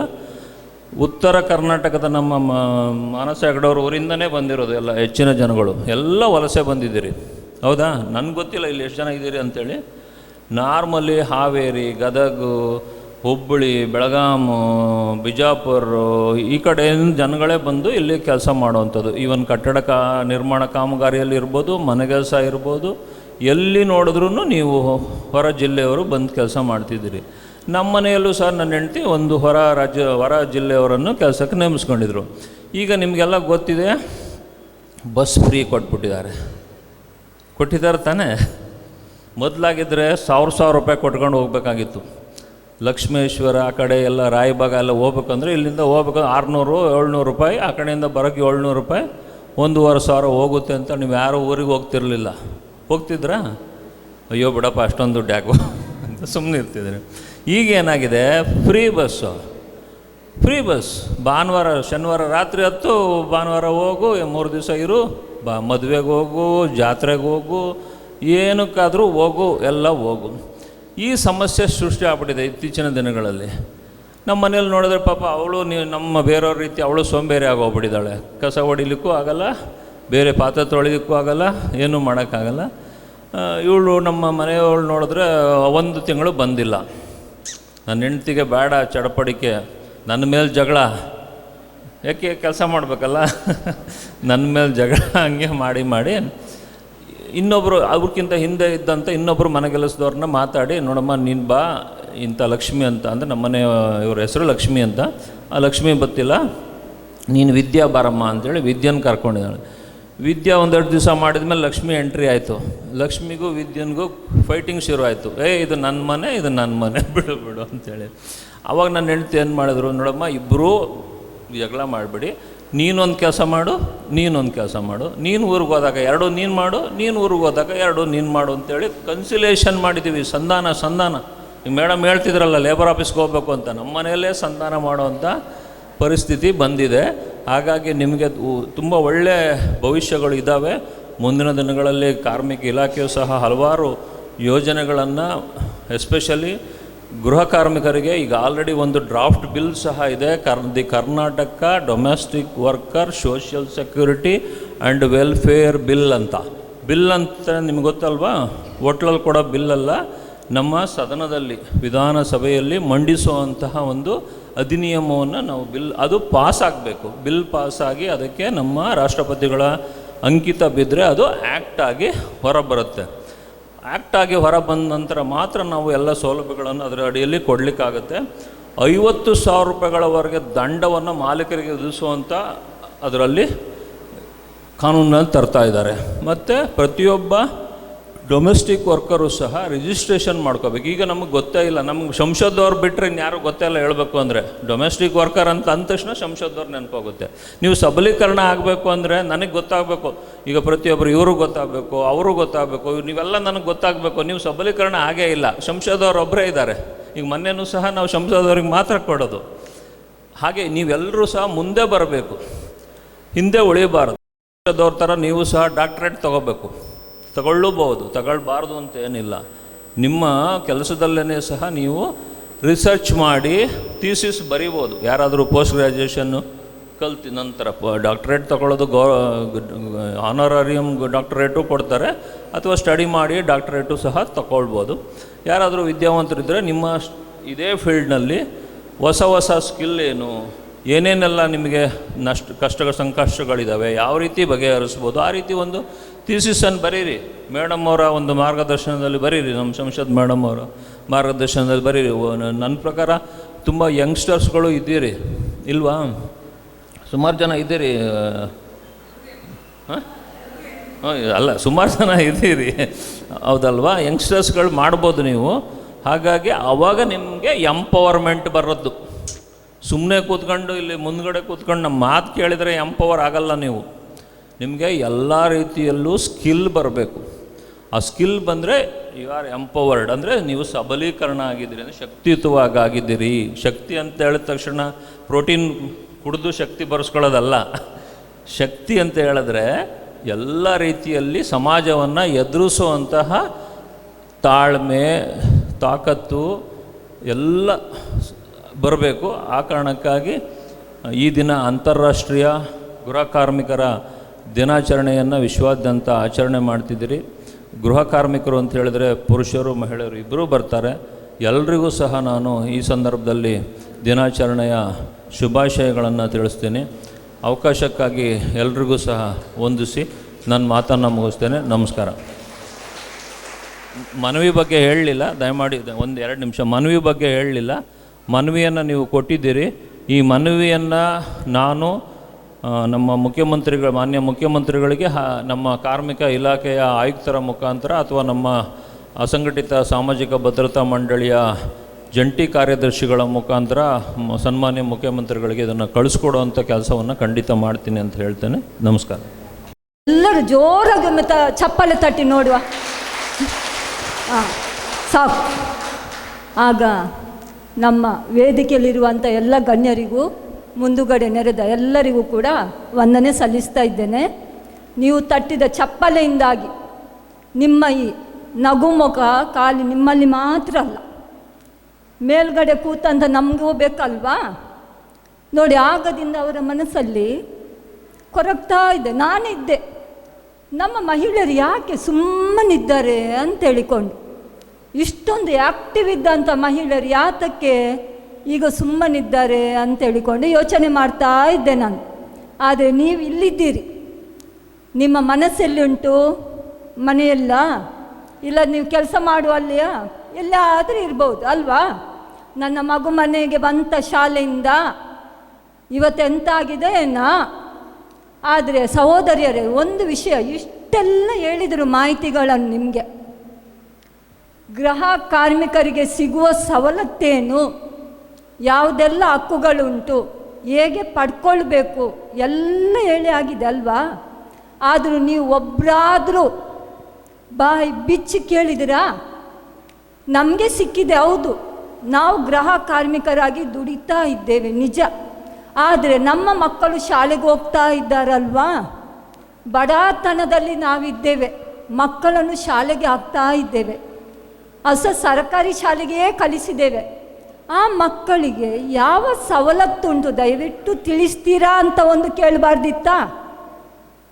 ಇದನ್ನು ಶಾಲೆಗೆ ಹೋಗಿ ನಾವು ಹೇಳ್ತಾ ಇದ್ದೇವೆ, ಕಾರ್ಡ್ಗಳನ್ನು ಮಾಡಿಸಿ ಕೊಡ್ತಾ ಇದ್ದೇವೆ, ಎಲ್ಲ ತಿಳಿಸ್ತಾ ಇದ್ದೇವೆ. ಆದರೆ ನೀವು ಕೇಳ್ತಾ ಇಲ್ಲ. ನಿಮಗೆ ಬೇಡ ಅಲ್ವಾ? ಹಾಗಾದರೆ ಮೇಡಮ್ ನಮಗೆ ಇರಲಿ ಅದು ಸವಲತ್ತು, ಅವರಿಗೆ ಬೇಡ ಅಂತೆ, ನಮಗೇ ಸವಲತ್ತು ಇರಲಿ ಬೇಕಾ? ನೋಡಿ, ಎಲ್ಲ ಸವಲತ್ತನ್ನು ಅವರು ಹೇಳಿ ಆಯಿತು. ಉಂಟು ನೋಡಿ ಮೇಡಮು, ಇಲ್ಲ ಅಂತ ಹೇಳಬೇಡಿ. ಇದ್ದವರಿಗೆಲ್ಲ ವಿಷಯಗಳು ಉಂಟು, ಎಲ್ಲ ಸವಲತ್ತು ಉಂಟು. ನಾವೇ ಫೀಲ್ಡಿಗೆ ಹೋಗ್ತಾ ಇದ್ದೇನೆ, ಮಾಡಿಸಿಕೊಡ್ತಾ ಇದ್ದೇವೆ. ಆದರೆ ಏನು, ನಾವು ಮುಂದಕ್ಕೆ ಹೋಗೋದಿಲ್ಲ, ಇನ್ನೊಬ್ಬರಿಗೆ ಬಿಟ್ಟು ಕೊಡ್ತೇವೆ, ಅವರು ಮಾಡಲಿ ಅಂತೇಳಿ. ಅದನ್ನು ಬಿಡುವ, ನಾವಾಗೇ ಮುಂದಕ್ಕೆ ಹೋಗಿ ಯಾಕೆ ನನಗೆ ಸಿಗುವುದಿಲ್ಲ ಅಂತೇಳಿಕೊಂಡು ನಾವೇ ಹೋಗಿ ಮಾಡಿಸುವ. ಖಂಡಿತ ಸಿಗ್ತದೆ, ಇಲ್ಲ ಅಂತೇಳಿಕೊಂಡು ಇಲ್ಲ. ನಮ್ಮ ಪ್ರಯತ್ನ ನಾವು ಮಾಡ್ತಾ ಬಂದರೆ ಖಂಡಿತವಾಗಿಯೇ ಉಂಟು. ಇವತ್ತು ನಾವಿಲ್ಲಿ ಬಂದಿದ್ದೇವೆ ಅನಿವಾರ್ಯ ಕಾರಣದಿಂದ. ಬೇರೆಡೆಗೆ ಹೋಗ್ಲಿಕ್ಕಿದ್ದವಳು ನನ್ನ ಆತ್ಮೀಯರು ಶಂಷದ್ ನನಗೆ ಹೇಳಿದರು, ದಯವಿಟ್ಟು ಒಂದು ಪ್ರೋಗ್ರಾಮ್ ಉಂಟು ಬರಬೇಕು ಅಂತೇಳಿದ್ದಕ್ಕೆ ಆಯಿತು ಅಂತೇಳಿಕೊಂಡು ಓಡೋಡಿಕೊಂಡು ಬಂದೆ. ಯಾತಕ್ಕಂತೇಳಿದರೆ ನನ್ನ ಮಾರ್ಚ್ ತಿಂಗಳಲ್ಲಿ ಮಾರ್ಚ್ 17ರಂದು ಈ ವರ್ಷ ಅಲ್ಲ, ಯಾವಾಗಂದ್ರೆ ನೆನಪು ಮಾಡಿಕೊಳ್ಳಿ ನೀವು, ನಾನು ಡೈರಿಯಲ್ಲಿ ಬರೆದಿಟ್ಟಿದ್ದೇನೆ. ಬರ್ತ್ಡೇ ಆಗಿತ್ತು. ಆ ಬರ್ತ್ಡೇ ದಿನ ಹೋಗಿ ಕೇಕ್ ತಂದು ಕಟ್ ಮಾಡಿ ಆಚರಣೆ ಮಾಡುತ್ತಾ ಕಾರ್ಯಕ್ರಮಗಳನ್ನು ಮಾಡಿದ್ದು ಈಗಲೂ ನೆನಪುಂಟು ನನಗೆ. ಅದರಿಂದಾಗಿ ನಿಮ್ಮ ಜೊತೆಯಲ್ಲಿ ಯಾವತ್ತೂ ಕೂಡ ನಾನು ಇದ್ದೇನೆ ಅಂತೇಳಿಕೊಂಡು ಹೇಳ್ತಾ, ಬೇಕಾದರೆ CM ಹತ್ರ ಹೋಗೋದಾದರೂ ನಾನು ರೆಡಿ, ನಾನು ಬರ್ತೇನೆ. ನಾವೆಲ್ಲದರಲ್ಲೂ ಇದ್ದಂಥವರು. ಬೇಗದಲ್ಲಿ CM ಕೂಡ ನಮ್ಮ ಊರಿಗೆ ಬರ್ತಾರೆ. ಆಗ ದಯವಿಟ್ಟು ಎಲ್ಲರೂ ಬನ್ನಿ. ಈಗ ಕೊಟ್ಟಂಥ ಮನವಿಯನ್ನೇ ನೀವು ಅಲ್ಲಿಗೂ ಕೂಡ ಕೊಡ್ತಾ ನಿಮಗೆ ಬೇಕಾದುದನ್ನು ಕೇಳಿ ಅಂತ ಮಗದೊಮ್ಮೆ ಹೇಳ್ತಾ, ಇವತ್ತು ನನಗೆ ಮಾತಾಡಲು ಅವಕಾಶ ಕೊಟ್ಟಂಥ ತಮಗೆಲ್ಲರಿಗೂ ಕೂಡ ವಂದಿಸುತ್ತಾ ನನ್ನ ಮಾತನ್ನು ಮುಗಿಸ್ತಾ ಇದ್ದೇನೆ. ಜೈ ಹಿಂದ್.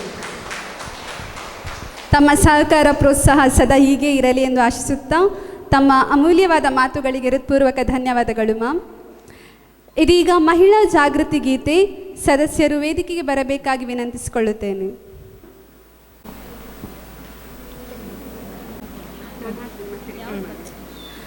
ಮಹಿಳೆಯರೇ ನೀವು ಒಂದಾಗಿ ಹೋರಾಡಲು ನೀವು ಮುಂದಾಗಿ, ಮಹಿಳೆಯರೇ ನೀವು ಒಂದಾಗಿ ಹೋರಾಡಲು ನೀವು ಮುಂದಾಗಿ, ಮಹಿಳೆಯರೇ ನೀವು ಒಂದಾಗಿ ಹೋರಾಡಲು ನೀವು ಮುಂದಾಗಿ, ಮಹಿಳೆಯರೇ ನೀವು ಒಂದಾಗಿ ಹೋರಾಡಲು ನೀವು ಮುಂದಾಗಿ, ಶತಶತಮಾನದ ಕತ್ತಲೆ ಕಳೆಯಲು ಶೋಷಣೆ ಬೇರನು ಕಿತ್ತು ಎಸೆಯಲು, ಶತಶತಮಾನದ ಕತ್ತಲೆ ಕಳೆಯಲು ಶೋಷಣೆ ಬೇರನು ಕಿತ್ತು ಎಸೆಯಲು, ಸಾಕು ಇನ್ನು ಈ ಮೌನ, ಸಾಕು ಇನ್ನು ಈ ಮೌನ, ಹುಟ್ಟಲಿ ನಿಮ್ಮಲ್ಲಿ ಅಭಿಮಾನ, ಹುಟ್ಟಲಿ ನಿಮ್ಮಲ್ಲಿ ಅಭಿಮಾನ, ಮಹಿಳೆಯರೇ ನೀವು ಒಂದಾಗಿ ಹೋರಾಡಲು ನೀವು ಮುಂದಾಗಿ,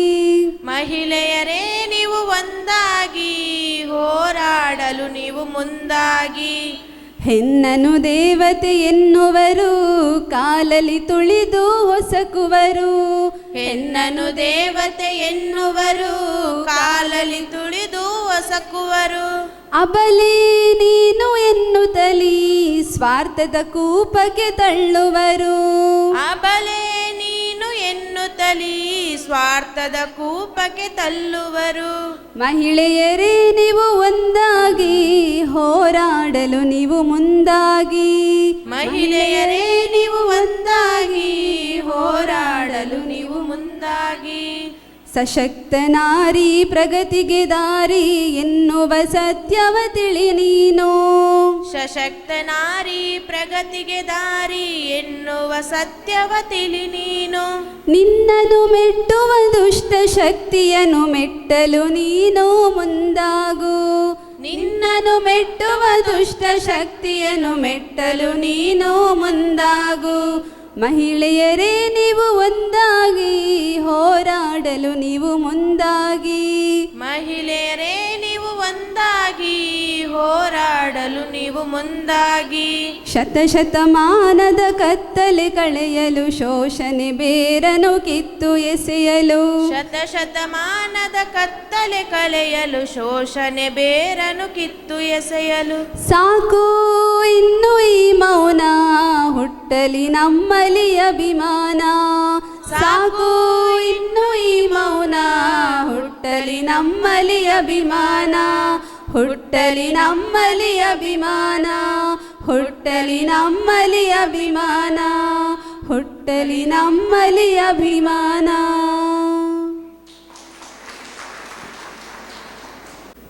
ಧನ್ಯವಾದಗಳು. ಇದೀಗ ಕಾರ್ಯಕ್ರಮದ ಕೊನೆಯ ಹಂತವನ್ನು ನಾವು ತಲುಪಿದ್ದೇವೆ. ಧನ್ಯವಾದ ಸಮರ್ಪಣೆ ಶ್ರೀಮತಿ ಕವಿತಾ ರಾಜೇಂದ್ರ ಇವರಿಂದ. ನಿಮ್ಮ ಶ್ರಮವೇ ನಮ್ಮ ನೆಮ್ಮದಿ, ನಿಮ್ಮ ಪ್ರಾಮಾಣಿಕತೆಯೇ ನಮ್ಮ ಕುಟುಂಬದ ಆಧಾರ. ಗೃಹ ಕಾರ್ಮಿಕರ ಸೇವೆ ಮತ್ತು ತ್ಯಾಗಕ್ಕೆ ನಮ್ಮ ಗೌರವಪೂರ್ವಕ ವಂದನೆಗಳು. ನಮ್ಮ ಕರೆಗೆ ಒಗ್ಗೊಟ್ಟು ಪ್ರೀತಿಯಿಂದ ಕಾರ್ಯಕ್ರಮಕ್ಕೆ ಆಗಮಿಸಿದ ಶ್ರೀಯುತ ಕುಮಾರ್ ಅವರಿಗೂ ಧನ್ಯವಾದಗಳು ಸರ್. ಸದಾ ನಮ್ಮೊಂದಿಗಿರುವ ಶ್ರೀಮತಿ ವಿಲ್ಮಾ ತಾವ್ರೋ ಅವರಿಗೂ ಪ್ರೀತಿಯಿಂದ ಧನ್ಯವಾದಗಳು ಬಯಸುತ್ತೇನೆ. ಕಾನೂನಿನ ಮಾಹಿತಿಯನ್ನು ಎಳೆ ಎಳೆಯಾಗಿ ತಿಳಿ ಹೇಳಿದ ಮಾನಸ ಹೆಗ್ಡೆ ಅವರಿಗೂ ಧನ್ಯವಾದಗಳು ಮೇಡಮ್. ಪ್ರೀತಿಯಿಂದ ಕಾರ್ಯಕ್ರಮಕ್ಕೆ ಆಗಮಿಸಿದ ನಂದಬಾಯಿ ಅವರಿಗೂ ಧನ್ಯವಾದಗಳು ಮೇಡಮ್. ಪ್ರೀತಿಯಿಂದ ಕಾರ್ಯಕ್ರಮಕ್ಕೆ ಆಗಮಿಸಿದ ಗೀತಾ ಶೇಖರ್ ಅಧ್ಯಕ್ಷರು, ನಂದಿನಿ ಮಹಿಳಾ ಮಂಡಲ, ನಿಮಗೂ ಪ್ರೀತಿಯ ಧನ್ಯವಾದಗಳು. ನಮ್ಮ ಸಂಸ್ಥೆಯ ಬೆನ್ನೆಲುಬಾದ ಡಾಕ್ಟರ್ ಸಂಸದ್ ಅವರಿಗೂ ಪ್ರೀತಿಯ ಧನ್ಯವಾದಗಳು. ಗೃಹ ಕಾರ್ಮಿಕರ ಒಕ್ಕೂಟದ ಅಧ್ಯಕ್ಷೆ ಶ್ರೀಮತಿ ಸೀತಮ್ಮ, ಕಾರ್ಯದರ್ಶಿ ಮತ್ತು ಕವಿತಾ ಶ್ರೀರಾಮ್ ಅವರಿಗೂ ಕೂಡ ಪ್ರೀತಿಯ ಧನ್ಯವಾದಗಳು. ಕಾರ್ಯಕ್ರಮಕ್ಕೆ ಪ್ರೀತಿಯಿಂದ ಆಗಮಿಸಿದ ಅಂಗನವಾಡಿ ಕಾರ್ಯಕರ್ತೆಯನ್ನು ಧರ್ಮಸ್ಥಳದ ಸಂಘದ SP ಅವರು ಕೂಡ ನಂದಿನಿ ಮಹಿಳಾ ಮಂಡಲ ಹಾಗೂ ಸದಸ್ಯರಿಗೂ ಹಾಗೂ ನನ್ನ ನೆಚ್ಚಿನ ಗೃಹ ಕಾರ್ಮಿಕರಿಗೂ ಹೃತ್ಪೂರ್ವಕ ಧನ್ಯವಾದಗಳು ಬಯಸುತ್ತೇನೆ. ಸೊಸೈಟಿ ಹಾಲಿನಲ್ಲಿ ಸ್ಥಳಾವಕಾಶ ಮಾಡಿಕೊಟ್ಟ ಸೊಸೈಟಿ ಹಾಲಿನ ಪ್ರೆಸಿಡೆಂಟ್, ಮ್ಯಾನೇಜರ್ ಮತ್ತು ತಂಡಕ್ಕೆ ಧನ್ಯವಾದಗಳು. ನಮ್ಮ ಕಾರ್ಯಕ್ರಮಕ್ಕೆ ವಿಡಿಯೋಗ್ರಫಿ ಮಾಡಿದ ವೀವ್ಸ್ ಲೈವ್ ಚಾನಲ್ ಅವರಿಗೂ ಕೂಡ ಧನ್ಯವಾದಗಳು. ಹಾಗೂ ಧ್ವನಿವರ್ಧಕ ವ್ಯವಸ್ಥೆ ಮಾಡಿದ ಗೀತ್ರಾಜ್ ಮತ್ತು ತಂಡಕ್ಕೆ ಧನ್ಯವಾದಗಳು. ನಮ್ಮ ಸಂಸ್ಥೆಯ ಪ್ರತಿಯೊಂದು ಚಟುವಟಿಕೆಯು ಯಶಸ್ವಿಯಾಗಲು ಸಹಕರಿಸುವ ಪ್ರತಿಯೊಬ್ಬರಿಗೂ ಧನ್ಯವಾದಗಳನ್ನು ಹೇಳುತ್ತಾ, ನನಗೆ ಅವಕಾಶ ಮಾಡಿಕೊಟ್ಟಂಥ ಎಲ್ಲರಿಗೂ ಧನ್ಯವಾದಗಳು. ಪ್ರತ್ಯಕ್ಷವಾಗಿ ಪರೋಕ್ಷವಾಗಿ ಕಾರ್ಯಕ್ರಮಕ್ಕೆ ಬಂದು ಸಹಕರಿಸಿದ ಅತಿಥಿ ಗಣ್ಯರಿಗೆ ಹಾಗೂ ನನ್ನ ಪ್ರೀತಿಯ ನೆಚ್ಚಿನ ಗೃಹ ಕಾರ್ಮಿಕರಿಗೆ ಹಾಗೂ ಎಲ್ಲ ನನ್ನ ಪ್ರೀತಿಯ ಬಂಧು ಮಿತ್ರರಿಗೆ ಹೃತ್ಪೂರ್ವಕವಾದ ಧನ್ಯವಾದಗಳನ್ನು ಸಮರ್ಪಿಸುತ್ತಾ ನಮ್ಮ ಕಾರ್ಯಕ್ರಮಕ್ಕೆ ಪೂರ್ಣ ವಿರಾಮವನ್ನು ನೀಡುತ್ತಿದ್ದೇವೆ. ಧನ್ಯವಾದಗಳು. ಶುಭ ಸಂಜೆ.